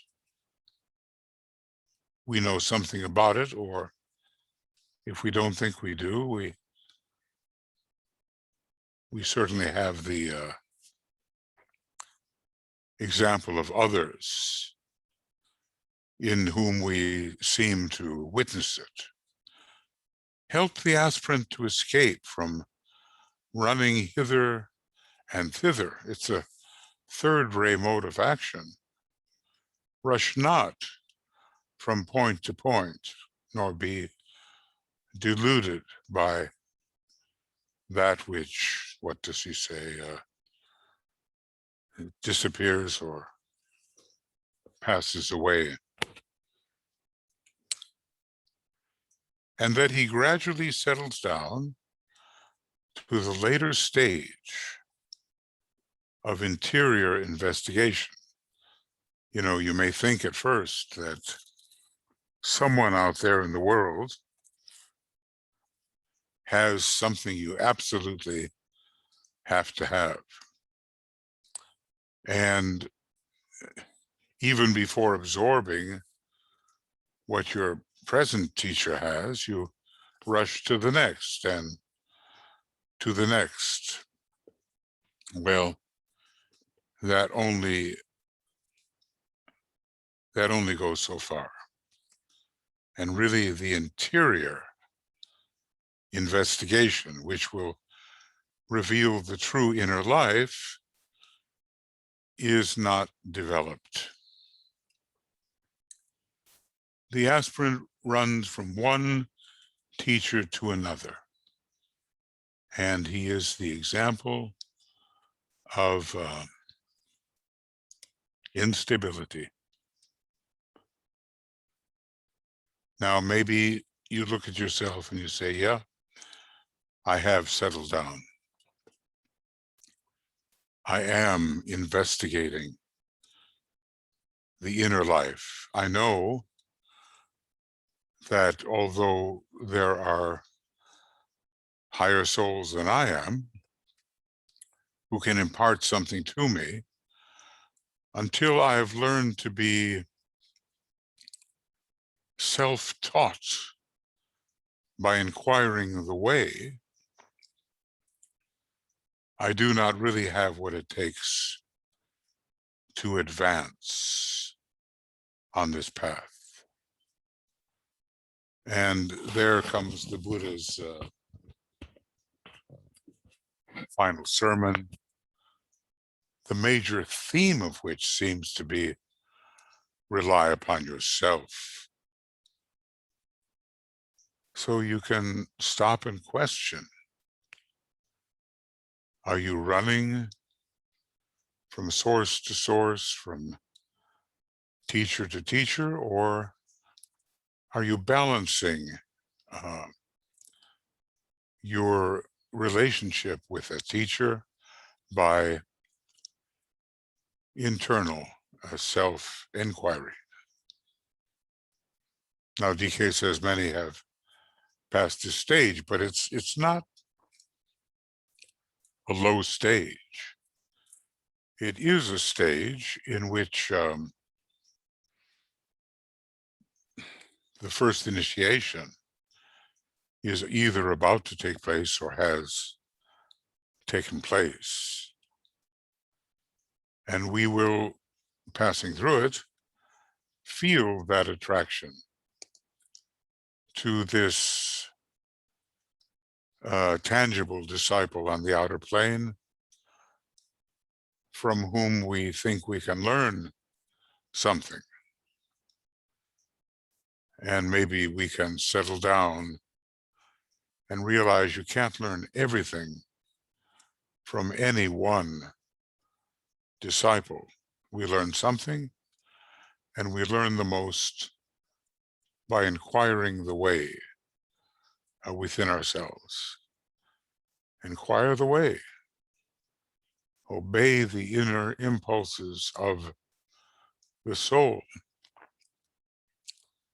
Do not accept the guidance of experts if they are simply worldly experts. And finally, when we can integrate all this, set an example. So we have to judge where we stand. During all this period, now there's the question of whether the four prefaces have occurred. The master pays no attention whatsoever to the aspirant. It will be a long time before the aspirant will be admitted into his, capital H, presence and make a personal contact. The Chela, who is supervising this interim stage, reports to the master at rare and widely separated intervals. Did I read someplace even intervals of 300 years or more? I think an interval considerably more than 300 was mentioned. So it seems to suggest that if we're talking about an outer Chela, that outer Chela will, or outer disciple, will meet the aspirant during more than one life. And certainly this is possible for the Chela in the light, where we have an inner disciple who is much closer to the master and who can report to him.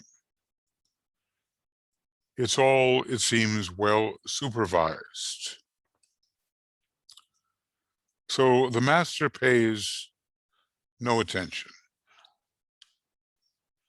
Widely separate intervals are involved, and it is only when the aspirant has reached the point that he can enter into the light of the angel that the master begins to take over his training. Then I guess the prefaces have been fulfilled. And it's a long period, it looks like. The disciple now, irrevocably, you can't take it back, and finally, is irrevocably and finally ready. And this takes place when? At the third stage, that of accepted discipleship. So the master does not take over the training of the aspirant disciple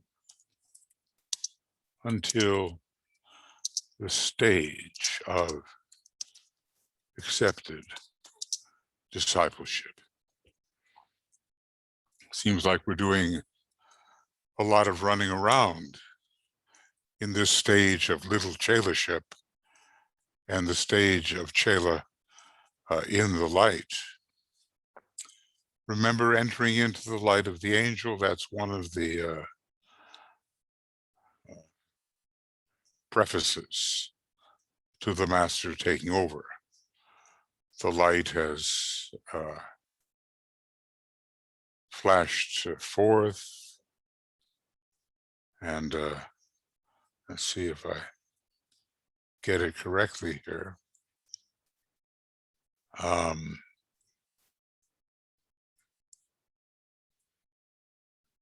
Yeah, the Karmic agitation occurs,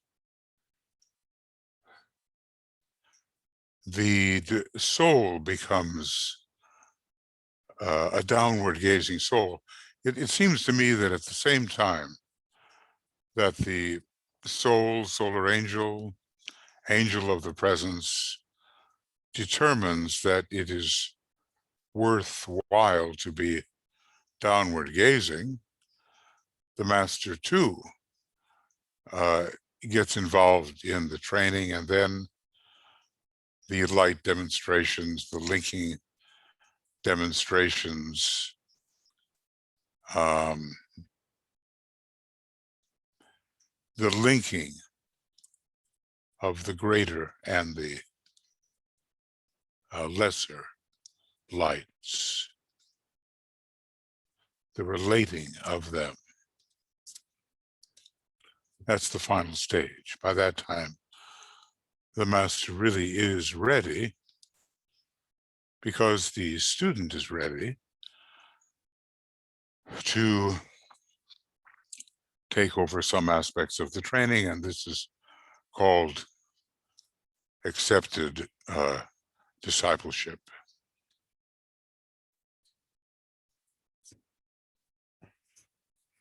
And that, of course, for many of us is the thing to determine. Are we really accepted disciples? Has the master really linked with us? Have we fulfilled the prefaces? Has the master really, however subtly and in ways which we may not really understand, taken over our training? It's quite obvious that in the 50 or some students he had in his group, and they were by and large not Chelas of great attainment, but it's fairly obvious from the letters that he wrote that he had taken over their training. And, you know, it must have been very precious, those letters, because the master will not waste words to read them over and over again over the years and follow the course of the life. Precious indeed to have such expert training advice from an initiate master, a master of high degree, whose understanding of esoteric psychology is profound. Okay. So these stages, he says, are all of them related to one or other of the initiations. Now, that's really an important concept. We're given 6 or 7 stages. Will this mean that it's going to necessarily carry us to the 7th initiation? Well, maybe not, but let's see how he allocates these. These stages are all of them related to one or other. This one, the first one where he's running around and going from teacher to teacher until finally the more advanced student assigned to him develops with him a stabilized relationship. This is called Little Chelaship, and that running around phase involves as well Chela in the light. This one, called Little Chelaship, is related to the first initiation. This initiation is connected with the physical plane, sacral center to throat, stimulation of the throat center, but of course, it is also, as with every initiation, an enhancement of the heart. This initiation is connected with the physical plane for a very large number of people. And for a very large number of people, as I have several times pointed out, good thing too, lies far behind. And here's that statement: all true aspirants have taken the first initiation. And all true disciples too.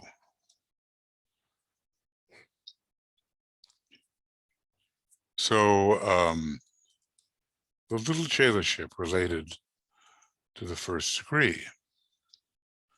Now, this has to mean that by and large, the Tibetan students, all except for one, had taken the first initiation. All true aspirants have taken the first initiation. This fact is indicated by their, and here are the requirements, by their intensive struggle to grow into the spiritual life. It is a struggle at that point, to follow the way of determined orientation to the things of the spirit, and to live by the light of that spirit. I believe that many who read my words will recognize these determinations as the basic motivation of their life. So in general, if we think of ourselves as somewhat like the Tibetan students, we will at least find ourselves here. We will be struggling with the personality to live, to grow into the spiritual life. We will be applying will, although it's not the fullest definition of will. It comes out as determined orientation. We are determined to go towards the east, towards the things of the spirit, and to live by the light of that spirit. And you can ask yourself, do you find these words describing you? Do you find these motivations describing you? This stage is a correspondence to the process of individualization in Lemurian times, and the stage of Little Chelaship is sometimes referred to as the period of the Lemurian consciousness. Well, obviously it's far more spiritual than that was, but within the context of the initiations, it's Lemurian. And leading through the Atlantean stage of Chela in the light, where I think so many disciples find themselves now, to the Aryan stage of accepted discipleship. That's a real clarification, isn't it?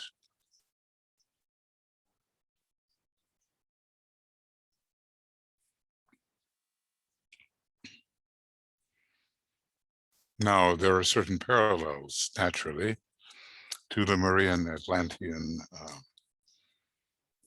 projects,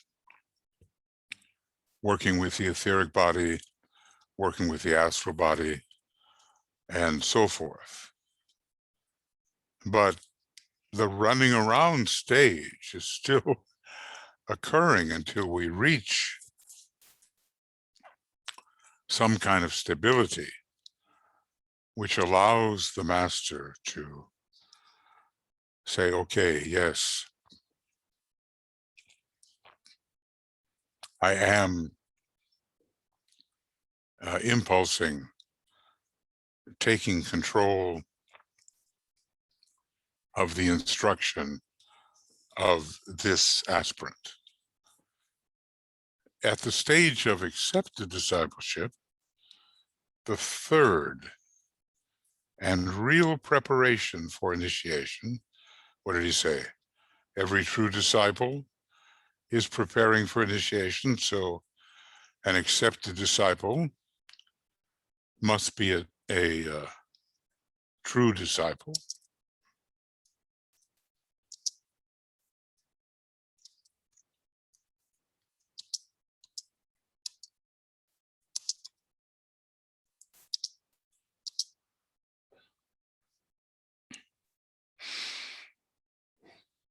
So the third and real preparation for initiation is consciously undertaken, because by then integration has been stabilized and the man, well, sometimes you might doubt it, looking at some of the problems that the members of his group had, but because by then the integration has been stabilized and the man is full grown and mature in the consciousness, in his consciousness, and is ready to subject himself to hierarchical impression without reservation. This is the impression of the master. So many are the fulfillments in these preparatory stages. Now, he may still be passing through the initiations of the threshold. He may not yet be a true third degree initiate, except the discipleship came for so many there between the first and the second initiation.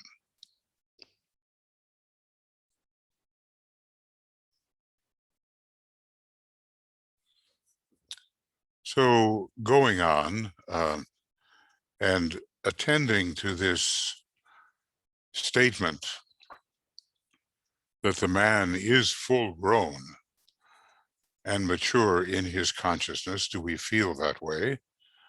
Do we feel that way about ourselves? Do we detect things in our nature that prevent us from assessing ourselves as full grown and mature? I know I do. But none of those disciples, in a way, I mean, this is the ideal, but all of them had their foibles. And maybe when we look at an initiate such as Alice Bailey or Roberto Assagioli, or maybe Foster Bailey, maybe a few others, I don't know, but maybe we find this state of being full grown and ready for the master to take over. And the disciple being ready to subject himself to hierarchical impression without reservation. There's just so many opportunities to, in a way, horse language, not take the bit, you know, not be willing to follow the spiritual will of Vulcan, the will of the soul, the will of the angel of the presence, the will of the master, though he will never impose his will, says Master DK. He will offer suggestion, and sometimes very strong suggestion. But still the decision rests with the aspirant in training. And let's just accept it. We are aspirants in training. We are aspirants. You can apply that term to many different levels, but every true aspirant has, as we saw, taken the first initiation, and we always aspire to the next level of discipleship and to the next initiation, if we are a true disciple.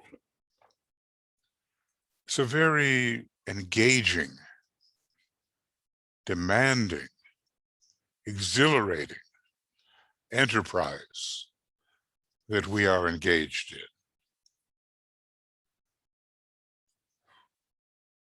And unavoidable. So we might as well get on with it in the right manner, if this is possible. There is no need, he says, further to enlarge upon this preliminary phase. That's Chela, Little Chelaship, basically. Although before accepted discipleship, Chela in the light is also preliminary. There is no need further to enlarge upon this preliminary stage, upon the weary, speaking from experience, right? Weary though inspiring path of discipleship. Much has been given out to the world, anent this matter, with almost undue emphasis upon purification, service, and devotion. Those are all sort of sixth ray approaches, and we have been very much, the last 2,000 or so years, very much been under the sixth ray. It is the old way of presenting discipleship possibilities. He says almost undue emphasis upon purification, service, and devotion. And at last I maybe get to use a color that is suited to that blue of the sixth ray. The reason that I say this is that they should be assumed to constitute part of the exoteric life of all true aspirants, that we are somewhat purified, engaged in service to a degree, as much as we can, and devoted. Will it be devotion to the higher self, the higher power? What type of devotion will it be? Devotion to some Buddha, some Christ, some great teacher? Maybe. They are not esoteric causes, but exoteric effects of inner attitudes. So we really say that purification, service, I wish I could spell, and devotion are exoteric effects of inner attitudes. Think about that. What is, or what may be, the inner attitudes behind your own efforts at purification, your own efforts to serve, your own tendencies to devotion? What's behind all that in your own life?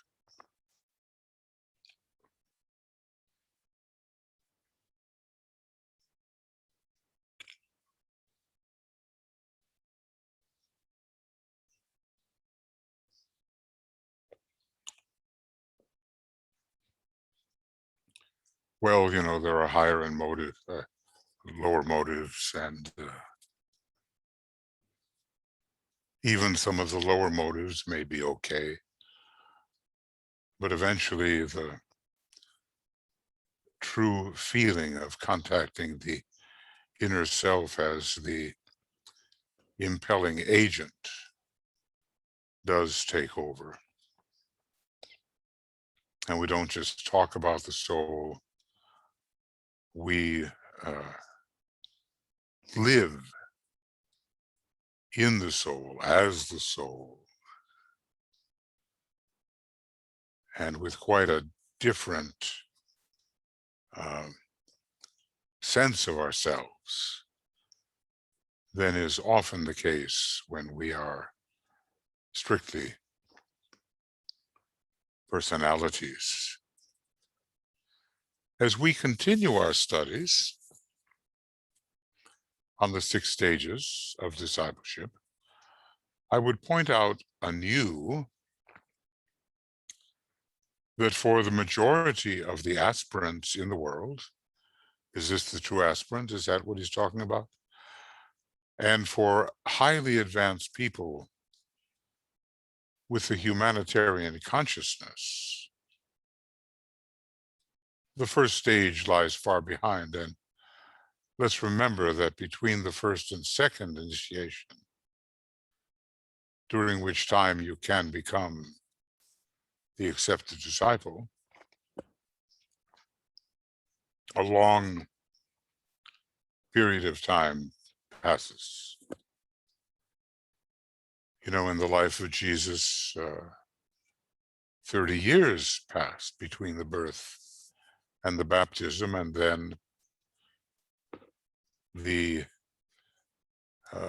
baptism and the enacted transfiguration, and then 3 years after the baptism, the crucifixion, a much shorter period of time. I'm not exactly sure when he became a master, apparently using the body of Apollonius of Tyana, who had to have been one of his advanced disciples. many people today are accepted disciples, and that is, as you well know, the third stage, and therefore behind them lie three experiences. He's giving us such a wonderfully complete view of this matter of discipleship. I know that I've done this in writing, but somehow at this time, some years later, and talking about it to you, talking about it to myself, more seems to be sinking in. Do all accepted disciples know they are accepted? Would the members of his group and groups have known that they were accepted disciples in that group of 24, which came later than the groups of 9? Would they have known that if he had not told them? If on the basis of what he has said about accepted discipleship, would they have been able to construe that they were accepted disciples, and hence far more responsible to him and to the hierarchy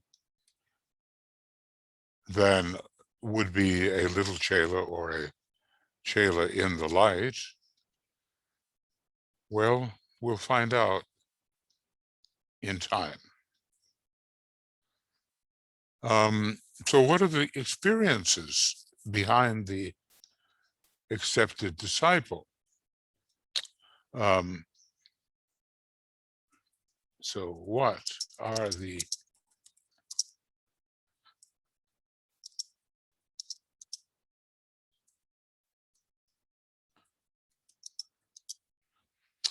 the stage of Little Chelaship: elementary, testing, and disturbing, karmically disturbing, I think, foundational, and testing with regard to the physical appetites. It is sometimes spoken of as the stage wherein the roots of the man plant, the Saptaparna, as it has been called by Jeffrey Barborka in his books on the ageless wisdom, the stage wherein the roots of the man plant are shaken, the stage in which they, up till now embedded, the roots that is, are loosened, and the air and light disturb the peace of ages, the peace of delusion, of Maya. And he says, this is the peace of death, the age of stone, the tomb of life. So we do see the relationship to the mineral kingdom. Are we willing to be disturbed? Probably for many of us, this disturbance has happened maybe rather long ago in other incarnations, perhaps. There being such a long time between the first and second initiations, and so many now preparing for that second initiation. I guess looking at our history, well, it'll be quite a drama, in a way alone in the movie house, just the way it was outpictured in that really interesting movie with Kirk Douglas, who died a very old man, that movie called Illusion. And it really brought out, I think, his own interior beliefs and about karma, the change of direction, the Akashic records, and so forth. If you can get a hold of that movie, it's not long, it's low budget, and very thought-provoking. Now, this stage of Little Chelaship, shaking the roots of the man plant, loosening them up, letting the air, which is God, remember the first formula, the air is God, and light, the light of the soul, which is not all hearts and flowers, it can be disturbing, and at first is disturbing, letting the light disturb the peace of millions of years of reaching that point when the master can take control, when the solar angel, as the angel of the presence, can take control, when the monad itself can act within the egoic body. So what lies behind the man who is now the accepted disciple? It's quite an objective, to become the accepted disciple, as long as we do not pursue it in an egotistical manner. Then comes the stage of the Chela and the light. And about this stage, I'm now going to speak. I don't know what book it was I read that it said the relationship between the Tibetan and Alice Bailey was built up somehow in China or maybe it was Tibet. I think the names were Chinese, and Alice Bailey was the Chela in the light, and the Tibetan was the reporting hired disciple, reporting to the master, and probably it would have been Master Kutumi, Alice Bailey's master, to whom the Tibetan was reporting. And their facility of communication reawakened on a much higher turn of the spiral was, starting in November of 1919, that type of communication was begun there. That's possible. And also the first initiation lies behind, not necessarily the second, because in between the first and second, you can become the accepted disciple. This initiation ever precedes the stage of accepted discipleship, except, in one case, that of LTSK, where for his own protection and because he did so much to propagate the spread of the Alice Bailey books financially, he was taken in as an accepted disciple. So there are always exceptions. But anyway, the first initiation lies behind the stage of accepted discipleship. This initiation ever precedes the stage of accepted discipleship. No master accepts a disciple and takes him into his ashram, even if peripherally, in whom the birth of the Christ has not taken place. But DK does say that this man,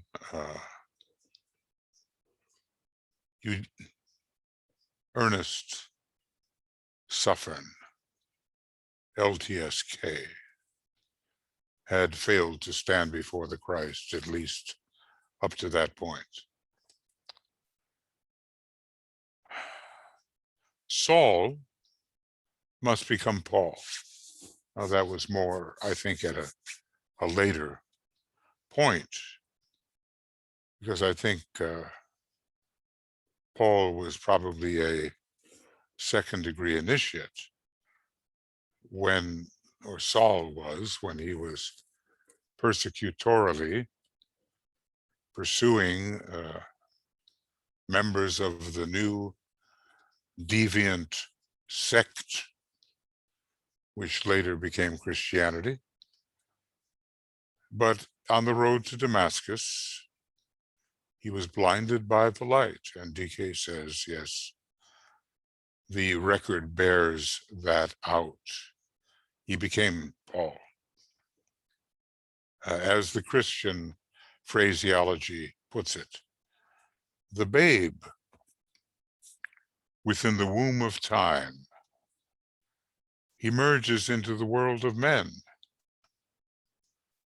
And from the standpoint of complete identification with matter, the mother, and when we see so many people behaving in ways that just look inhumane and selfish, we have to remember that they are still maybe in the stage of complete identification with matter.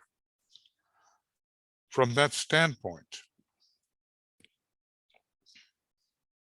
he becomes himself and seeks consciously to tread the ways of life toward the monad, when the word life is mentioned, and to become what he is, because essentially he is the monad.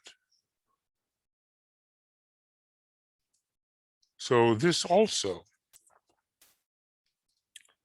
is behind the person who is the who is the accepted disciple. So if you are an accepted disciple, behind you there lies Little Chelaship, testing and disturbing, and even the stage of Chela in the light. And in almost all cases, as I say, I can think of only one exception. In almost all cases, the first initiation lies behind.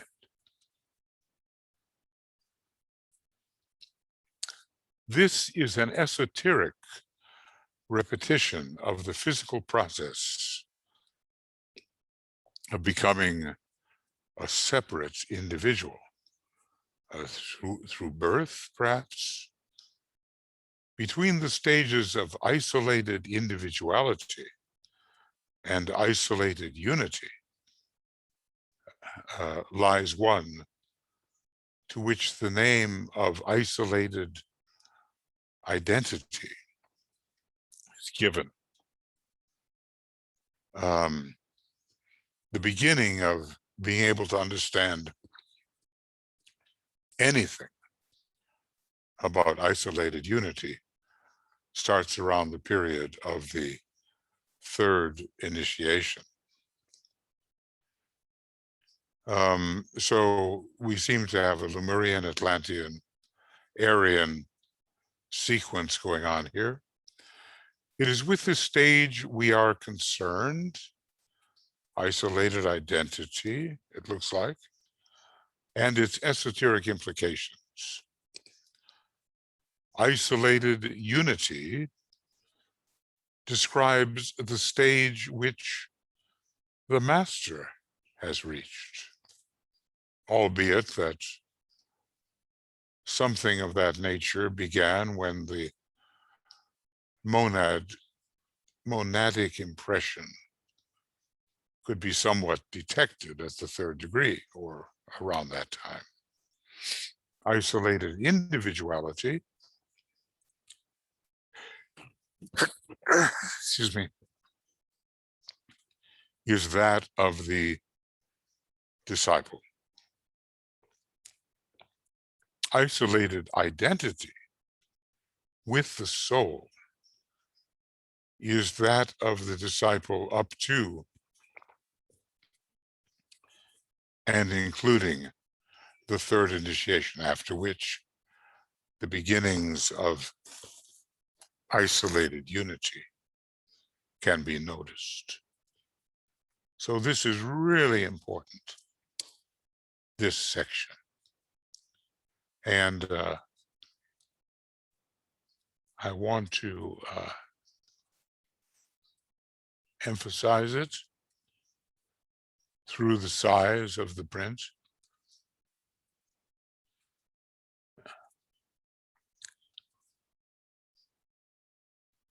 Sounds like the majority of us may be working towards isolated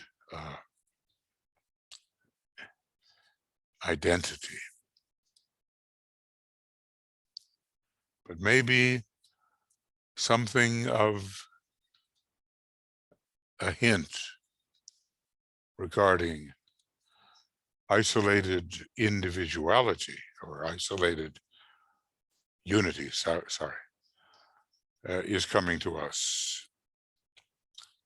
But I would say that the majority of the Tibetan's disciples were not working so much with isolated unity, maybe a few, but with isolated identity. So try to remember those three stages and the fact that the fullness of isolated unity doesn't really occur until mastership is achieved. And after the third degree, we can get going on the issue of the monadic impression, up to and including the third initiation. Now he says something interesting that sometimes he says that at the third initiation, the monadic ray takes over, and that third initiation is taken on the monadic ray. But there's another reference, I can't tell you right now where it is, where he basically tells us that the first three initiations are taken on the egoic ray, and then after that, the initiations are taken on the monadic ray. So what are we working on?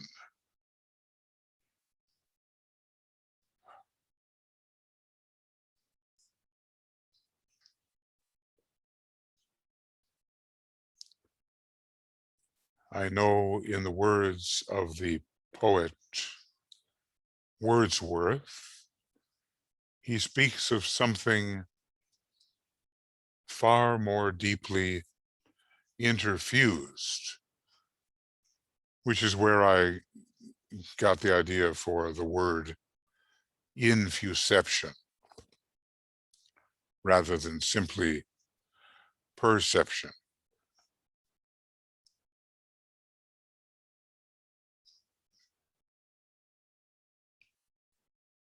So sometimes I like to hope that when we are working with the class identify as being, that there comes through, beyond mere words, an intimation of that infusion.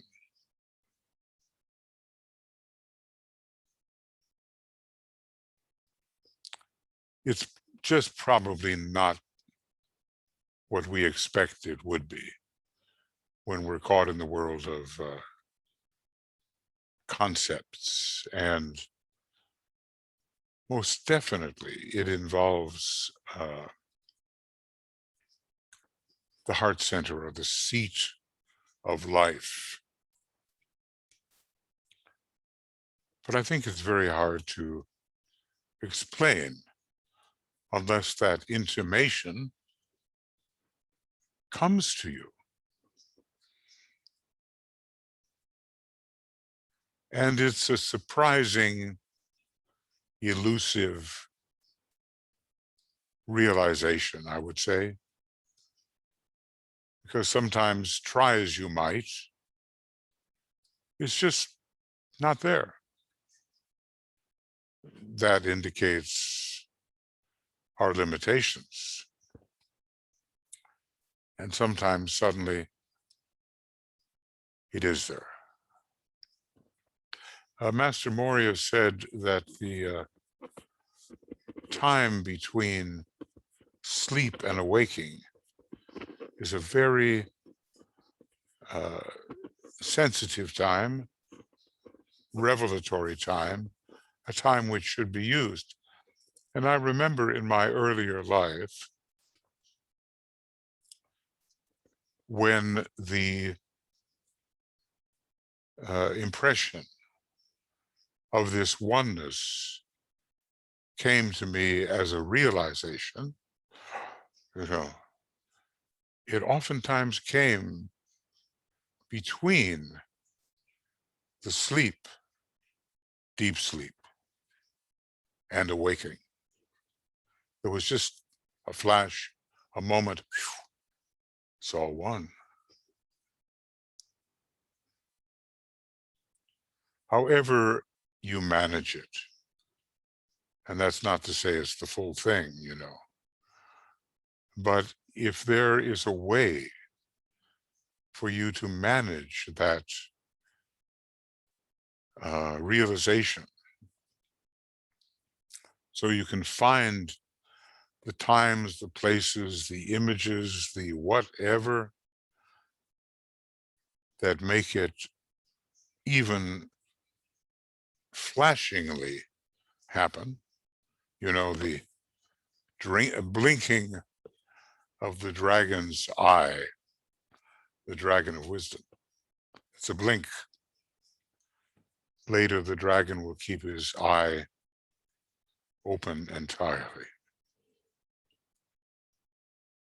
And you'll live in that world of isolated unity, the world of the one, the world of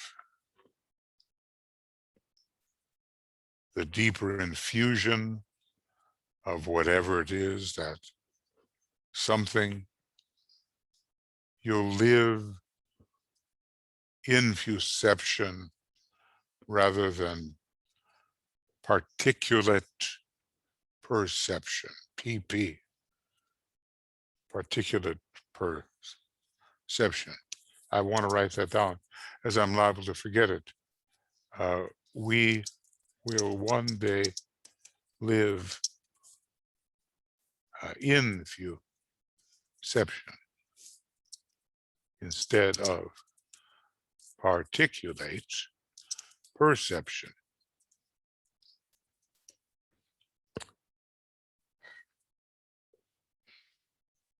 These particles,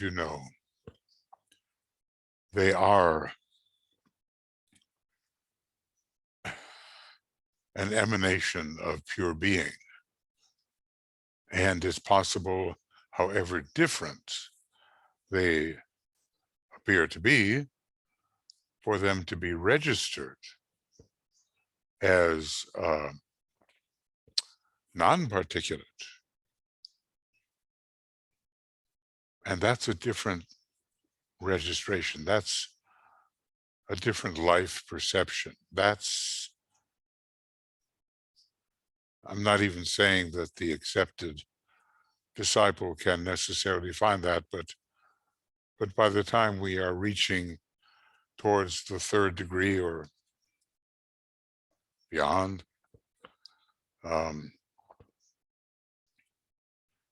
particulate perception can turn into infuception.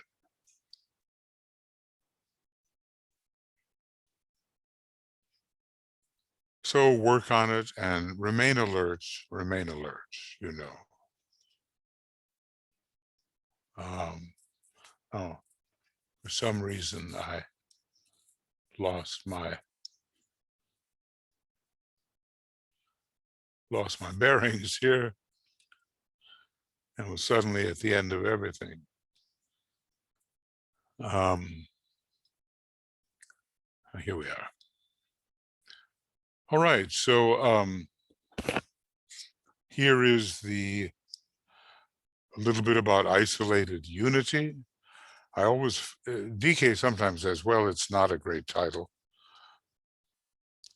But personally, I always find it to be an inspiring idea. It's like suddenly in the middle of manifold particulate perceptions, the one appears.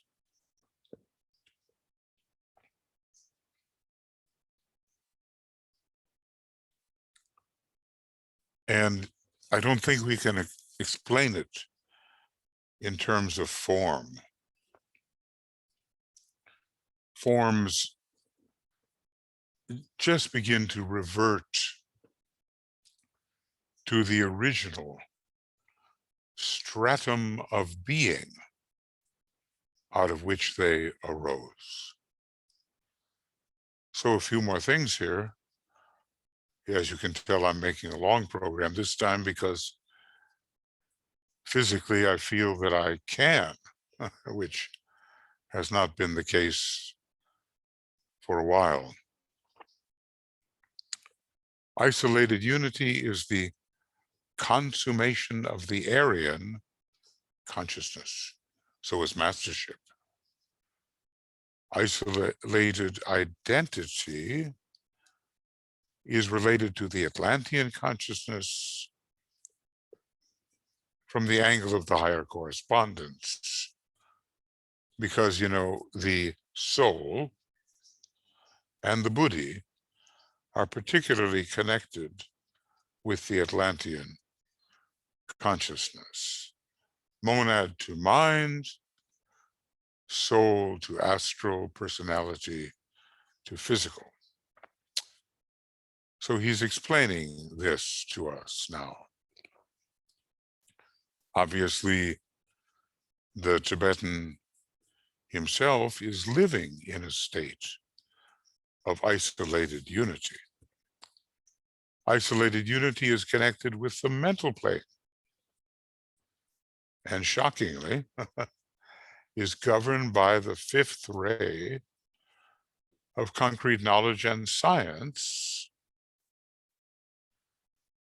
which usually is involved in creating the particles, dividing things up. But remember also that it is the ray of the third initiation, and in the Tetractys, that fifth point, 5, is under the 1, the first point. So the monad comes into the act at that time. And this is interesting. It's a reflection of the will to know. Know what? Know the true reality of things and not be caught in the particulateness of things. You can tell I'm going to start emphasizing that word because it came to me as a important word when describing how it is we normally see things. Isolated identity is connected with the astral plane, is governed by the sixth ray of devotion and idealistic sensitivity. I think we're talking here about the second initiation rather than the third, wherein the fifth ray reigns, and is a reflection, distorted and unstable, of the will to love. Isolated individuality is connected with expression upon the physical plane and is governed by the third ray of active intelligence. Well, he's applying, the third ray to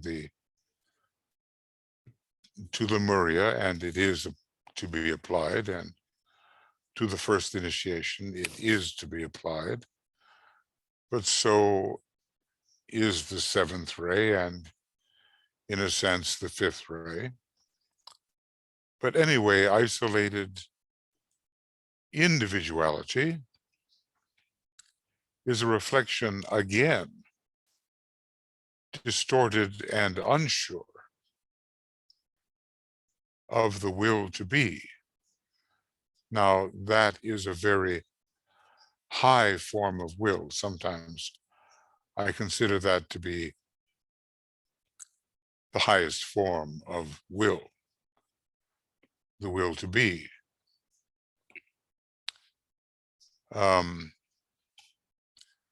So if I could,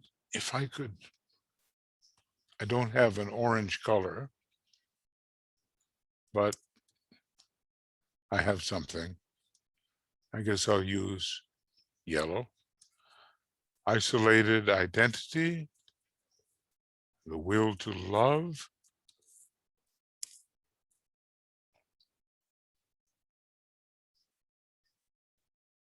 and isolated individuality. I have to make these a little bit bigger so they stand out. If we can just memorize those, I think it's important. I've been reading this section over and over again. I don't know that I've been successful in memorizing it yet, but maybe now, with this kind of attention to it, maybe I will succeed. And isolated individuality,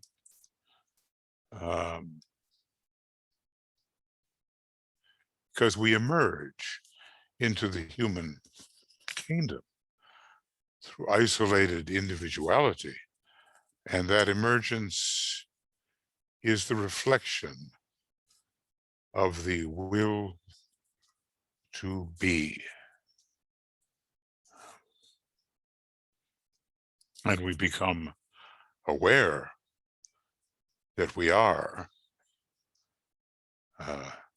independent. That long sleep when we are deeply identified with matter is over. So what I'll do here is use the green, but I'll also say, do not forget the seventh ray and even the fifth when dealing with this law of cleavage. We are cleaved from our age-old identification with the sleep, the matter, I forget how he describes it. We were just talking about it. And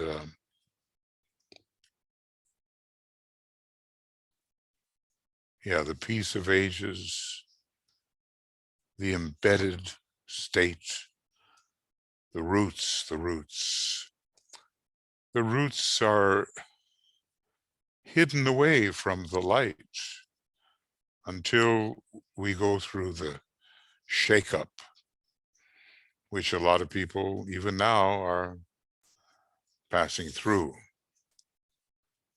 So that's isolated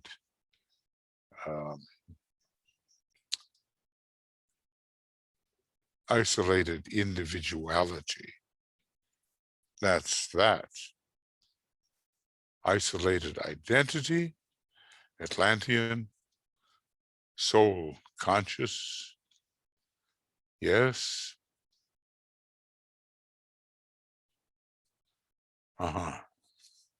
That's not so great. I think what I want is that. Okay. Now, all of this has immediate application to what we are passing through.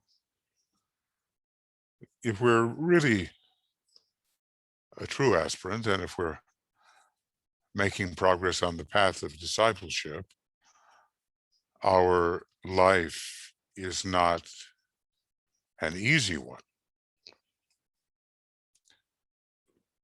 And, you know, we don't want to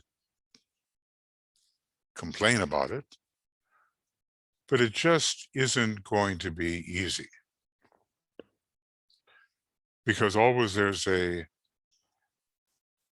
conflict caused by the interaction of a still higher point of tension with the point of tension we are presently holding, and that will make for a disturbance. We have to be willing to endure that. Yes, we have to be willing to endure that. I'm remembering, you know, the beautiful oratorio by Mendelssohn called Elijah. And there's just a beautiful chorale that is spoken of, and it's he that shall endure to the end shall be saved. And that really has to do with the path of discipleship. Can we endure to the end? Well, the end is not in sight, is it? In a high sense, we know we are pure being, out of which all particulates, I'm going to use that word now, out of which all particulates have arisen. And in a very vague way, that's the end. But all the many paths that we would be taking along the way, those paths are not yet known to us. They're not known to the masters, to the Chohan, to the planetary logos, to the solar logos, to the cosmic logos, to the super cosmic logos. They're not known yet. Always something lies ahead. A path. A path probably along which we descended long ago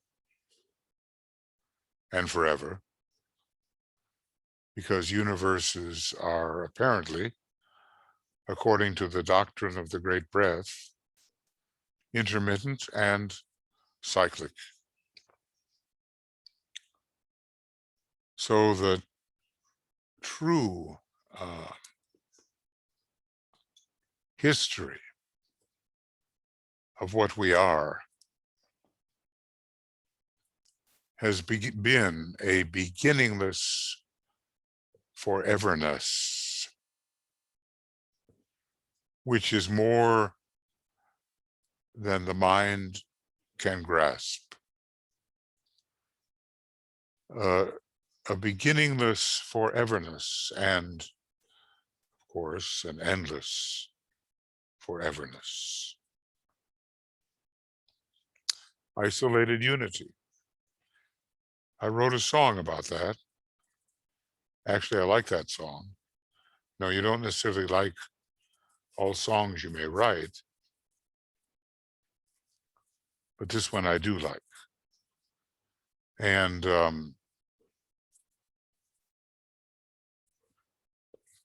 is it in the Leo solar fire ritual? I think so.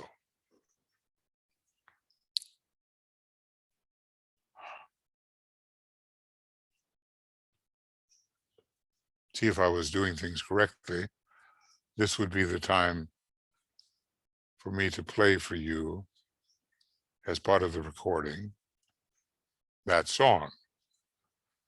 It's just that I don't know how to do it. I have to consult with Tuya, and she can advise me on some of these technicalities. On the Buddhic plane, the plane of the divine intuition, is there any other kind, I wonder? These lower three expressions and their higher prototypes are harmonized, and the expansive work of the three initiations, second, third, and fourth, produces an absorption, a fusion, and a blending process between the disciple and the soul, and eventually between humanity and the hierarchy, which prepares for a major contact between man and the monad.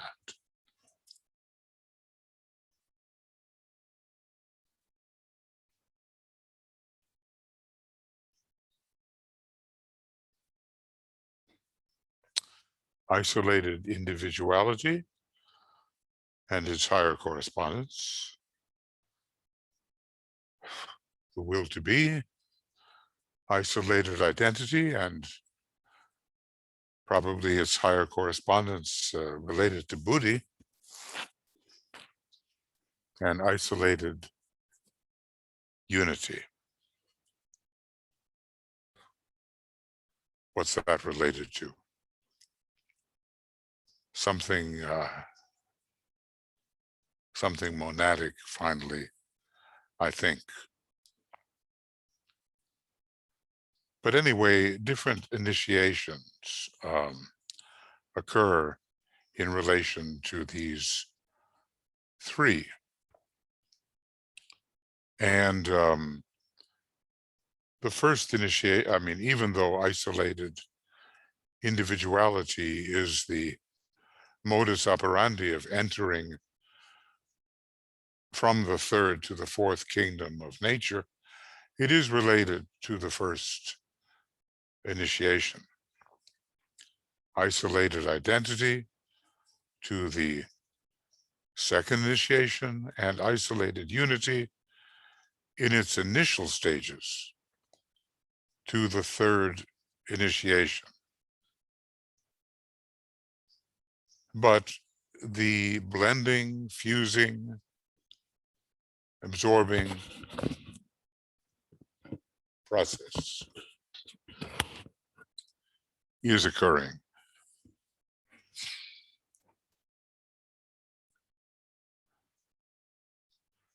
And what we're working for as members of the new group of world servers, if we have actually become such members, is the fusion,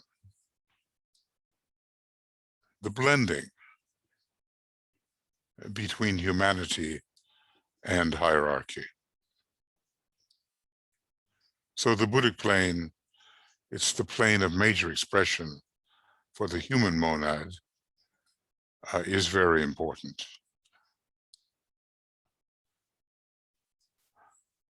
And one day, and especially in the next major solar system, the individualization, whatever it will be then, will take place not on the mental plane, but on the monadic plane. And we will have a solar system in which the monad is the key player. When this takes place, the soul, creator of reflection and shadow, is discarded, because that point of consciousness, that point of tension, has served its purpose.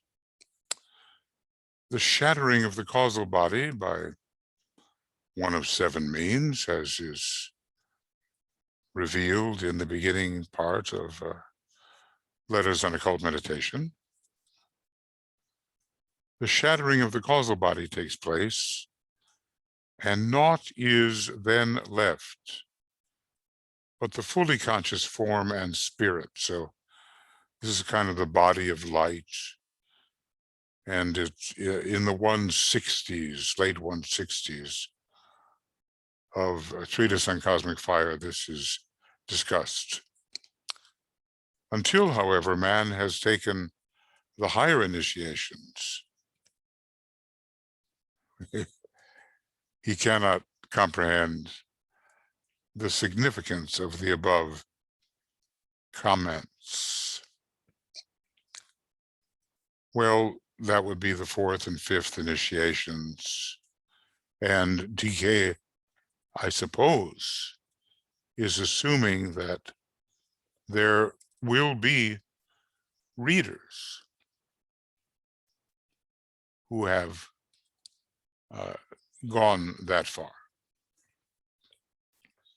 and can understand his comments. You and I were a long way from the shattering of the causal body. We have much building to do within the causal body before it is adequately equipped to be sublimated into the triad.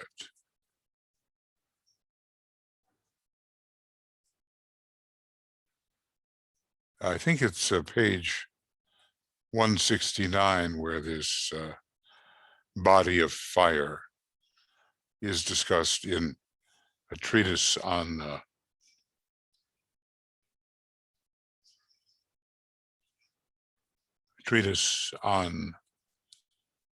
cosmic fire. It would be nice if that was the case and I was directing you to the proper place. But let's just see. I'm going to just take a look here.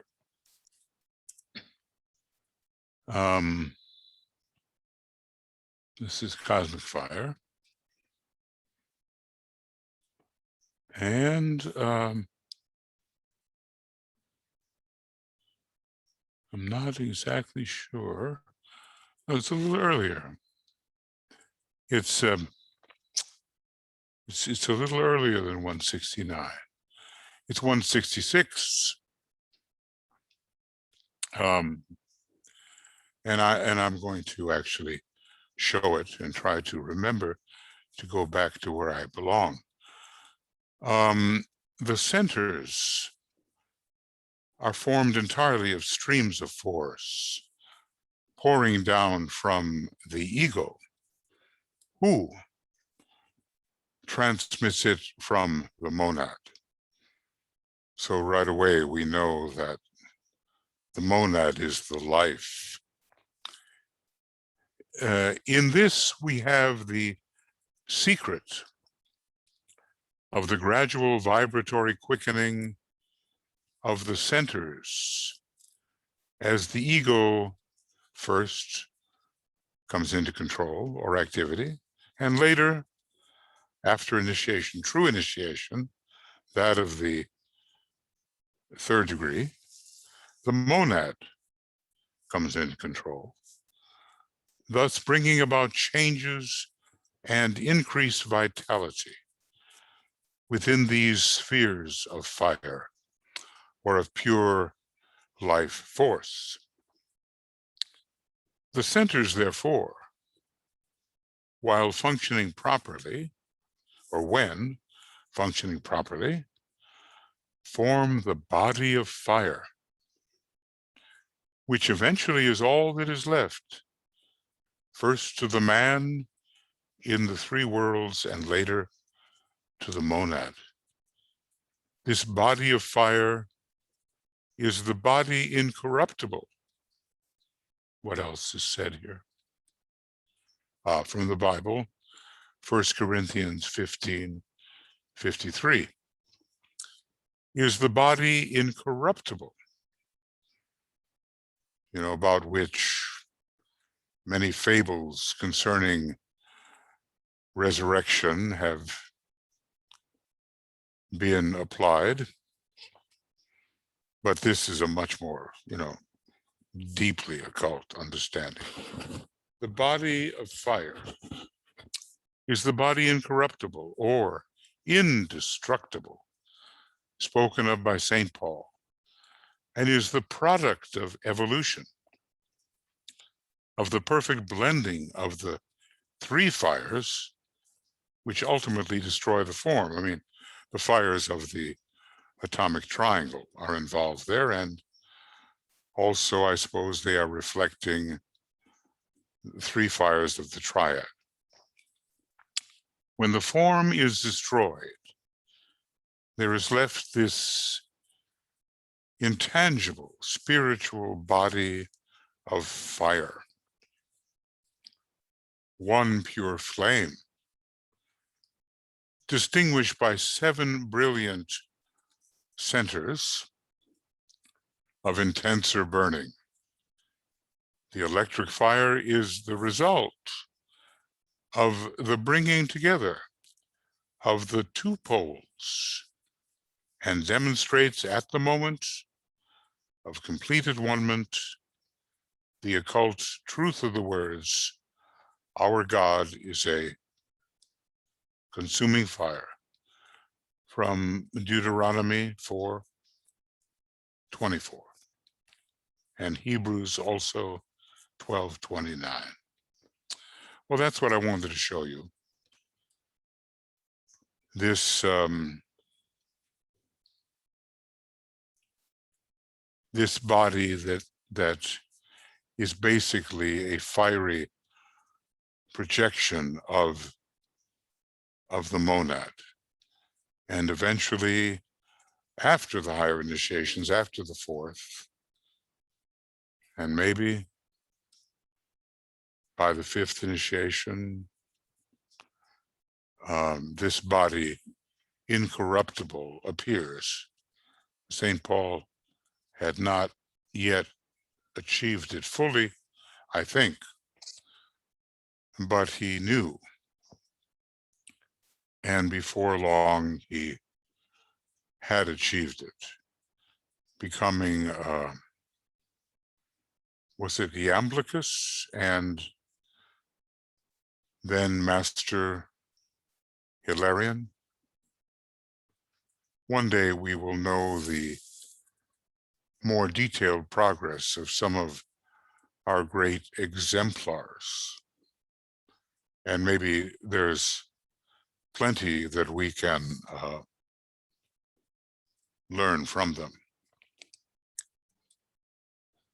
So until a man has taken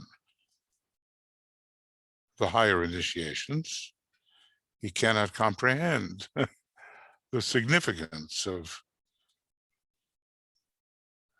the above statements. The word comprehend, well, he uses that in connection with Shamballa, maybe the word understand more in connection with hierarchy.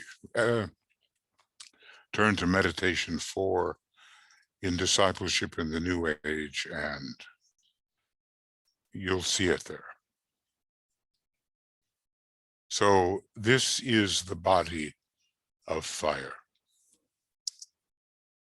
The body of fire, the body incorruptible, yeah, indestructible.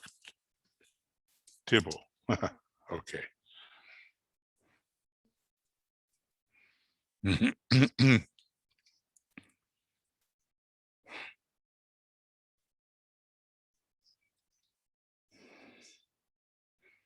All this lies ahead. And as I said, inevitably so. There's no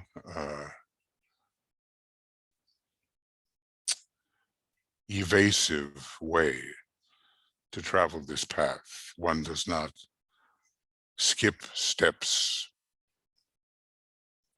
One goes through them all. In connection with this, I would remind you that though I am seeking to train many at this time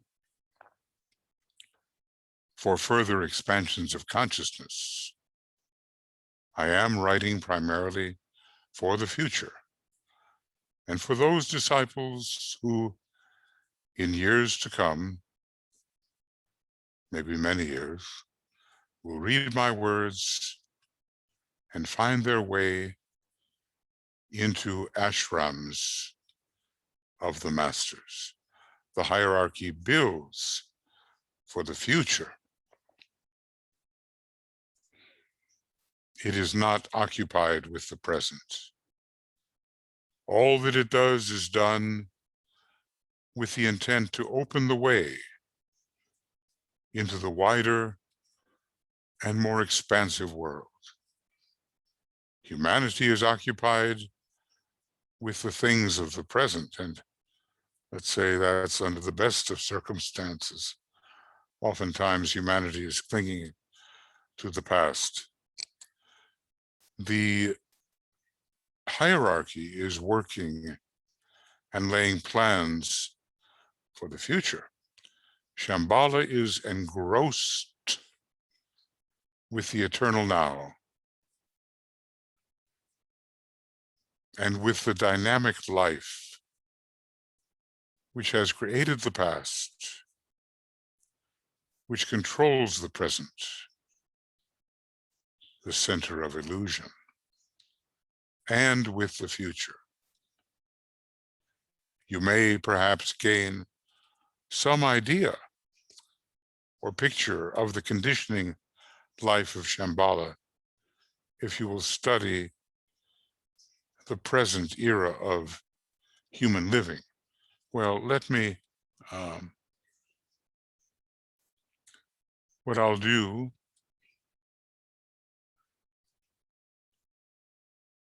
he's writing for those who will come after.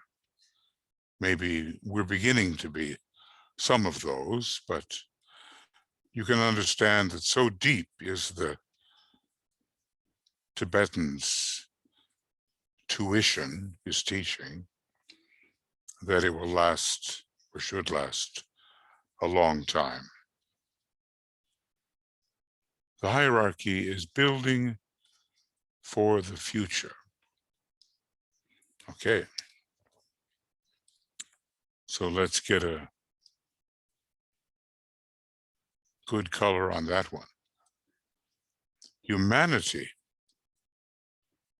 is preoccupied with things of the present.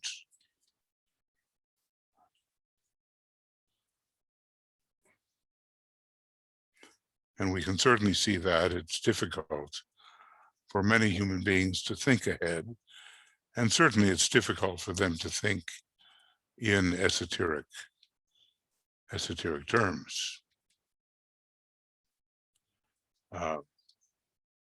They don't do that.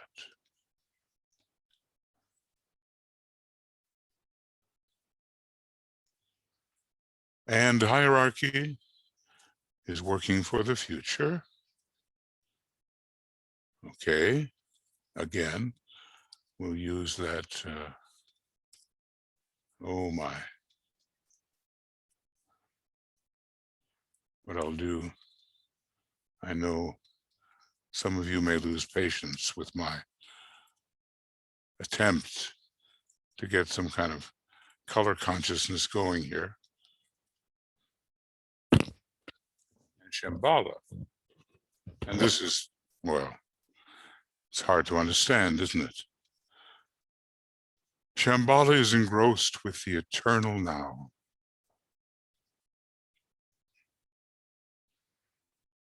Well, when you start eliminating intervals between particulates of time, you do get the eternal now.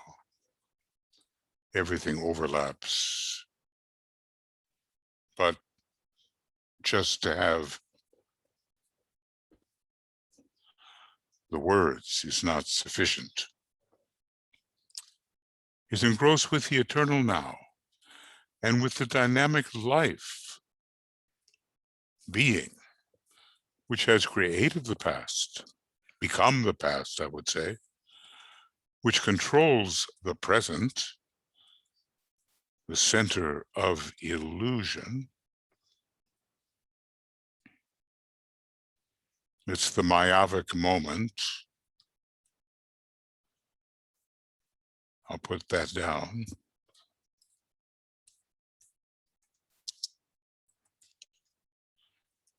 And with the future. So I'm going to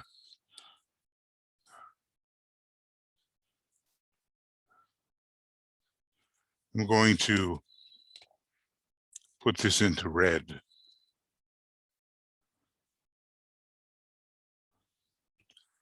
Shamballa is engrossed with the eternal now. I always find that a challenging concept. But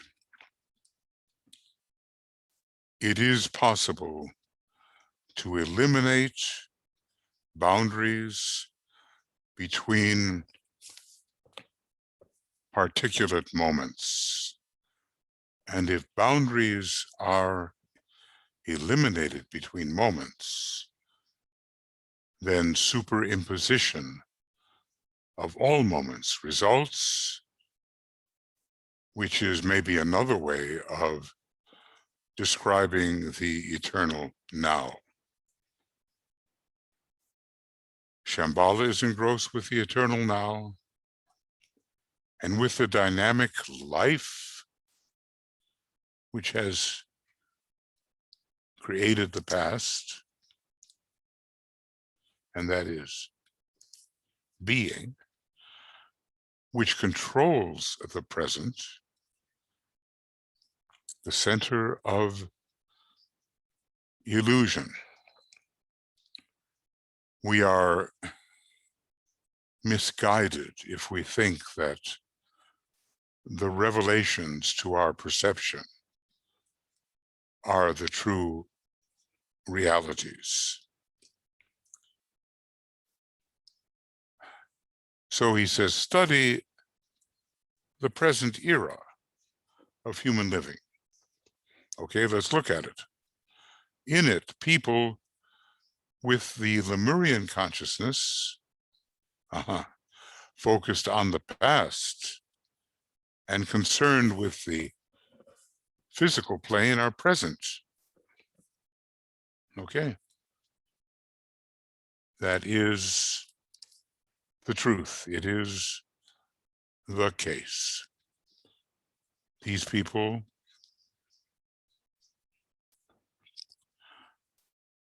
are hanging on to the past. They are not just the conservatives, but let's call it the reactionaries. They react against the forward pressure into future possibilities. People with the Atlantean consciousness, emotional in content, and focused on the present, are everywhere to be found. Everywhere. And this is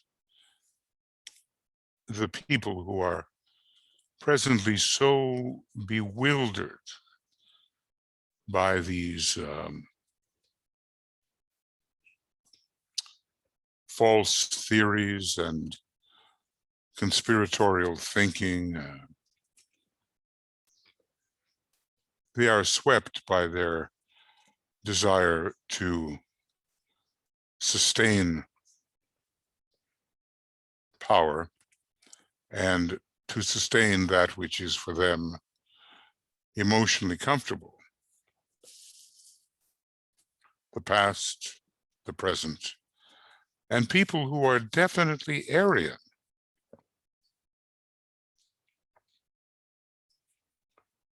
In their state of awareness. Notice how he uses, with respect to the monad, the term monadic awareness, oftentimes preferring it seems, to monadic consciousness. And people who are definitely Aryan in their state of awareness, mentally focused and occupied with the future, are likewise found. And that's the whole of mankind. At the present, all are found. So these three constitute one race of men and embody the whole of mankind. Yeah.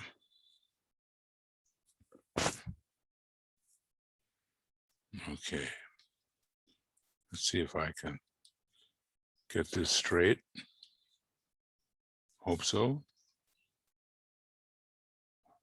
Hope I can. Yep. Well, where do we stand, you know? People like you and me.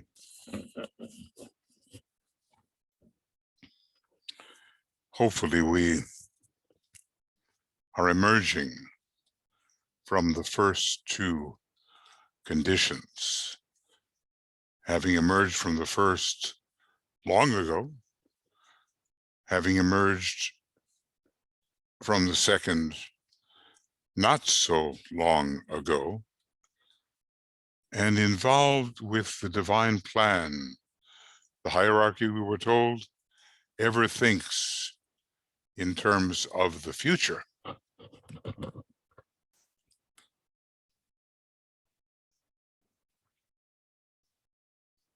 And the actions and thoughts which will facilitate the onset of that planned future. This means that we think bigger, deeper than of our own personal welfare. Hopefully, this can be said of us. Well, friends, I I had kind of enough to keep me going there for a while. We've studied quite a bit this stage of Little Chelaship, which more than any of them is the most unstable, the most to and fro, the most here and there, the most running from this to that. And now we're going to undertake something different, the second stage.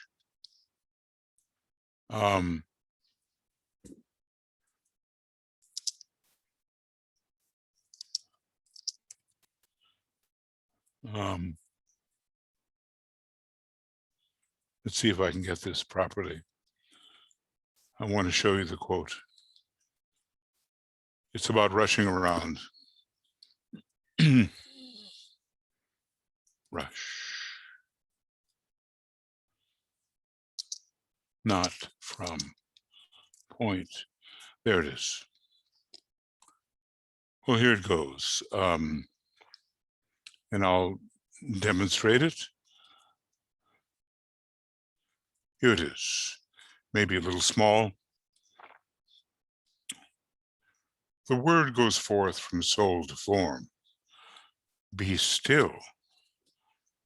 Learn to stand silent, quiet, and unafraid. I at the center am.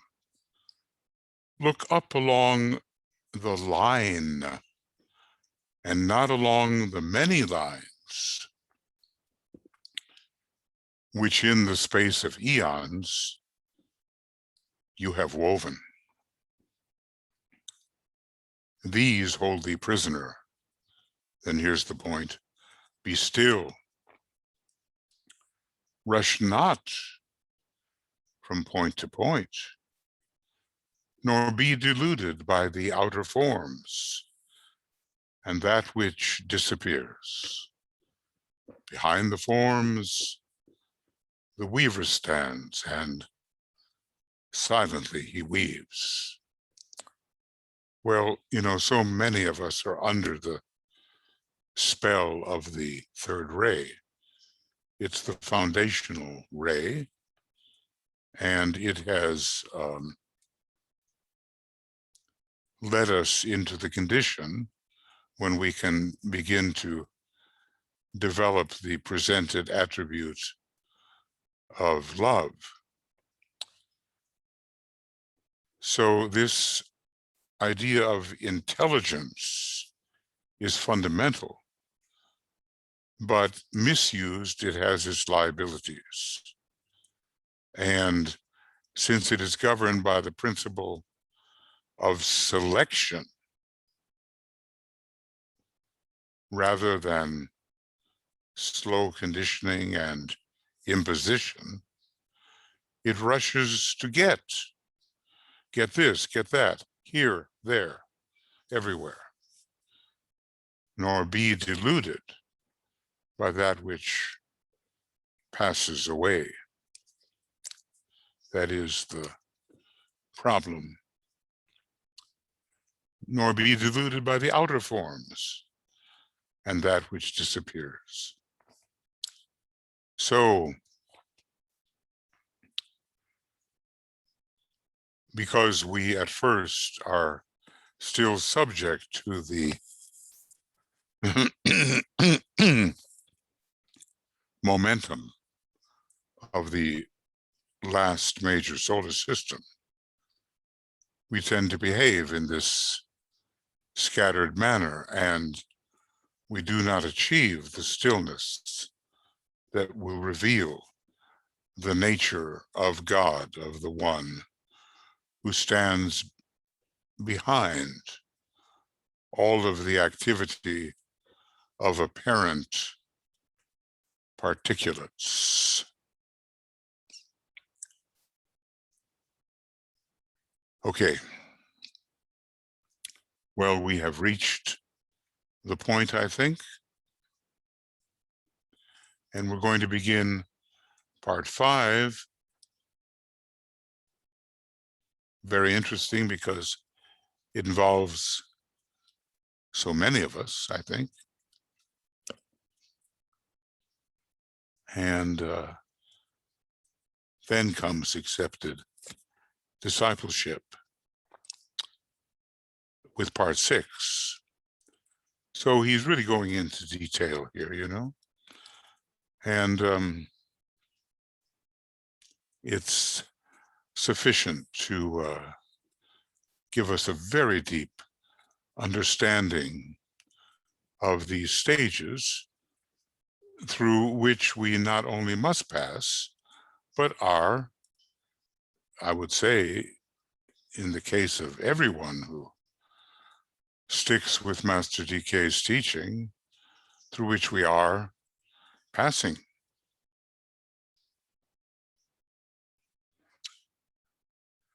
Okay, friends, this has been quite a long program. Like I say, getting older and discovering the body has its own limitations. I've not been able to do as much lately as I wish I could do. But today was a day when I could go a little further. It is the 6th of June, it's D-Day. I don't know, whether I'm able to carry on tonight with program 11, we will see. The astonishing thing always to me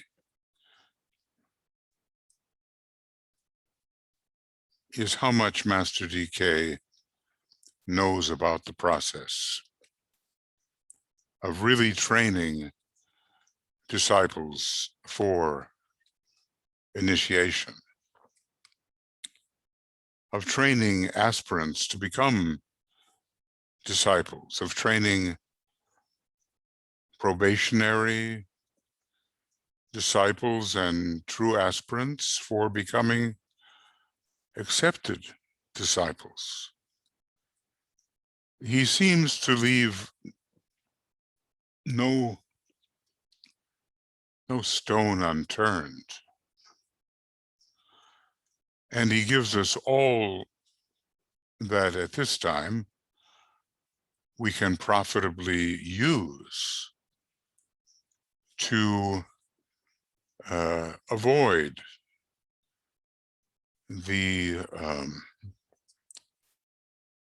I'm looking for a word, you know, I can only think of a German word, the Irrlicht. It's kind of it means a false light, a swamp light of glamours, and the crustifications of illusion that don't allow us to move any further into the divine plan. So many people think that Jesus said the last word or Muhammad said the last word, but it's all due to a deep misunderstanding of time, eternity, infinity. People just don't understand. And so they grasp at whatever presentation tradition supports during a relatively insignificant period of time compared with how long human development has been proceeding. And they hang on to that. And they try to bend everything so that it fits within that rigidity of thought, which is developed because the concrete mind is too rigid and the emotions are too obsessive. And it all results in a chaotic outer plane, a chaotic world. Well, we have to overcome that. No longer be trapped. The roots of the man plant, the saptaparna, do have to be shaken, and the peace of ignorance over millions of years has to be disturbed. And we have to be willing to undergo the disturbance. It's the only way through. It's the only way to really begin to cooperate with the divine plan, and even to know what it is. So while the path of discipleship is not easy, it does have its compensations. And it is, as DK said, a weary path, or the weary aspirant, the old, tired aspirant.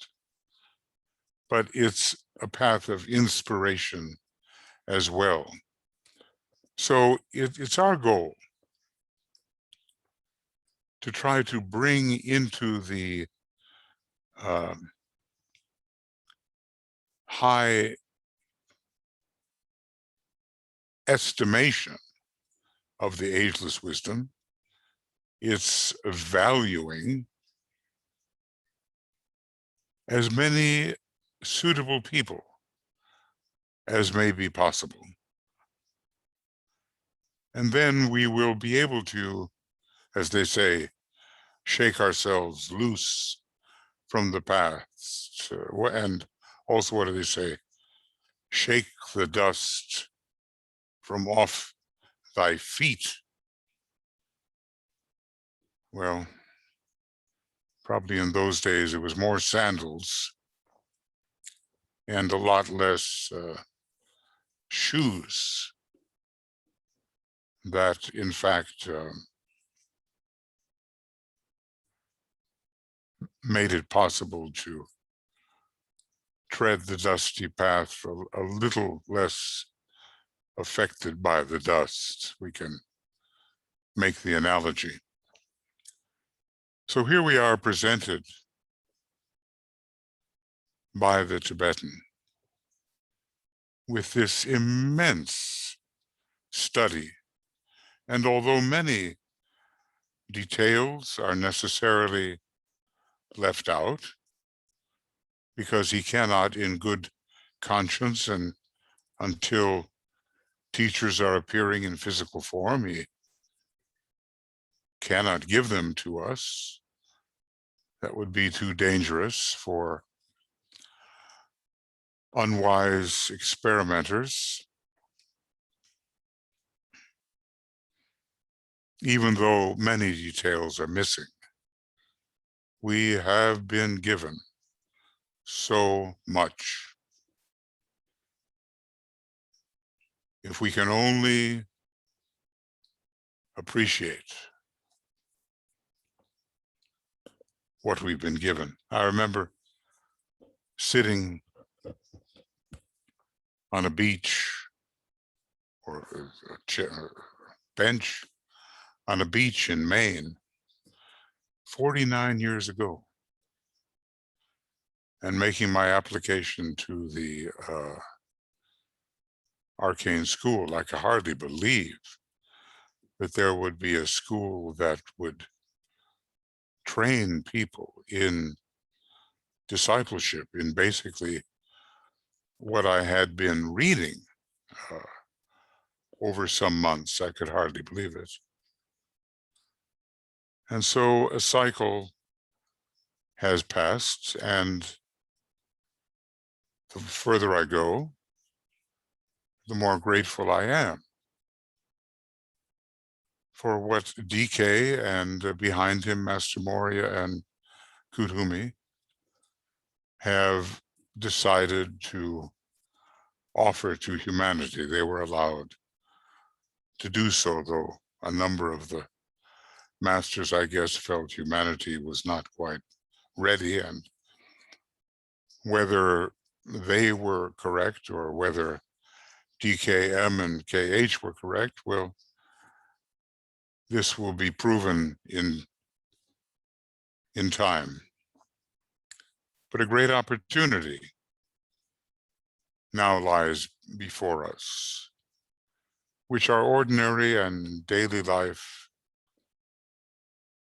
hardly indicates.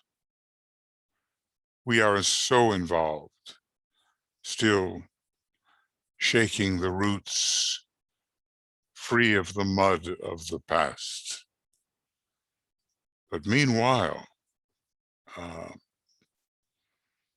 it's almost as if those roots get inverted. They turn upward and are sustained by the sources of life, of being, of the true universal logos, by always available higher powers and points of tension, which are ever adequate to the need. We have what we need. And hopefully, in a spirit of gratitude, having recognized at least some of the value of what has been given, we take advantage of that at a time of great change on this planet, and of initiation, and of conclaves and preparation for the reappearance of the great Lord, the head of the hierarchy. Hopefully we enter in and take advantage of the tremendous opportunity which is being offered, and which, unless we really concentrate and really slip beneath the surface of apparent separative particularity, we will not appreciate. Unless we really appreciate this, we will let a huge opportunity pass.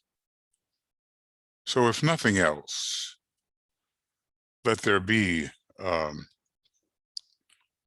deep appreciation for what has been given, and a resolve to work according to the sanctioned indications, which we know by now are sound, are solid, are true, are directional, are not misleading.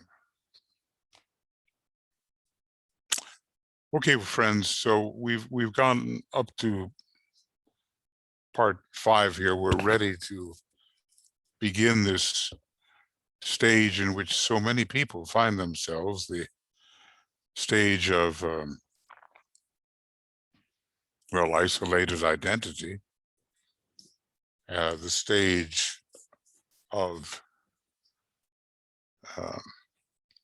Chela in the light, which I think so many of us probably are, before we've managed to make the preparations that preface accepted discipleship. And a more and more solid indication of what we're really doing is going to dawn upon us, surely, if we are careful in our studies and deep in our meditations, and compassionate and efficient in our service. So, okay, lots of love from all of us, from Tuya and from me and from the entire communications team of the Moria Federation, University of the Seven Rays. If you're going to listen to this one, it's a long one. I've been doing mostly hour programs, and this, due to some impulse, I don't know, is more closer to 4 hours. So think deeply and let's get on with our discipleship towards accepted discipleship, towards initiation, towards true helpfulness to the Christ and Sanat Kumara and to our own master. And we'll see you soon. Bye-bye.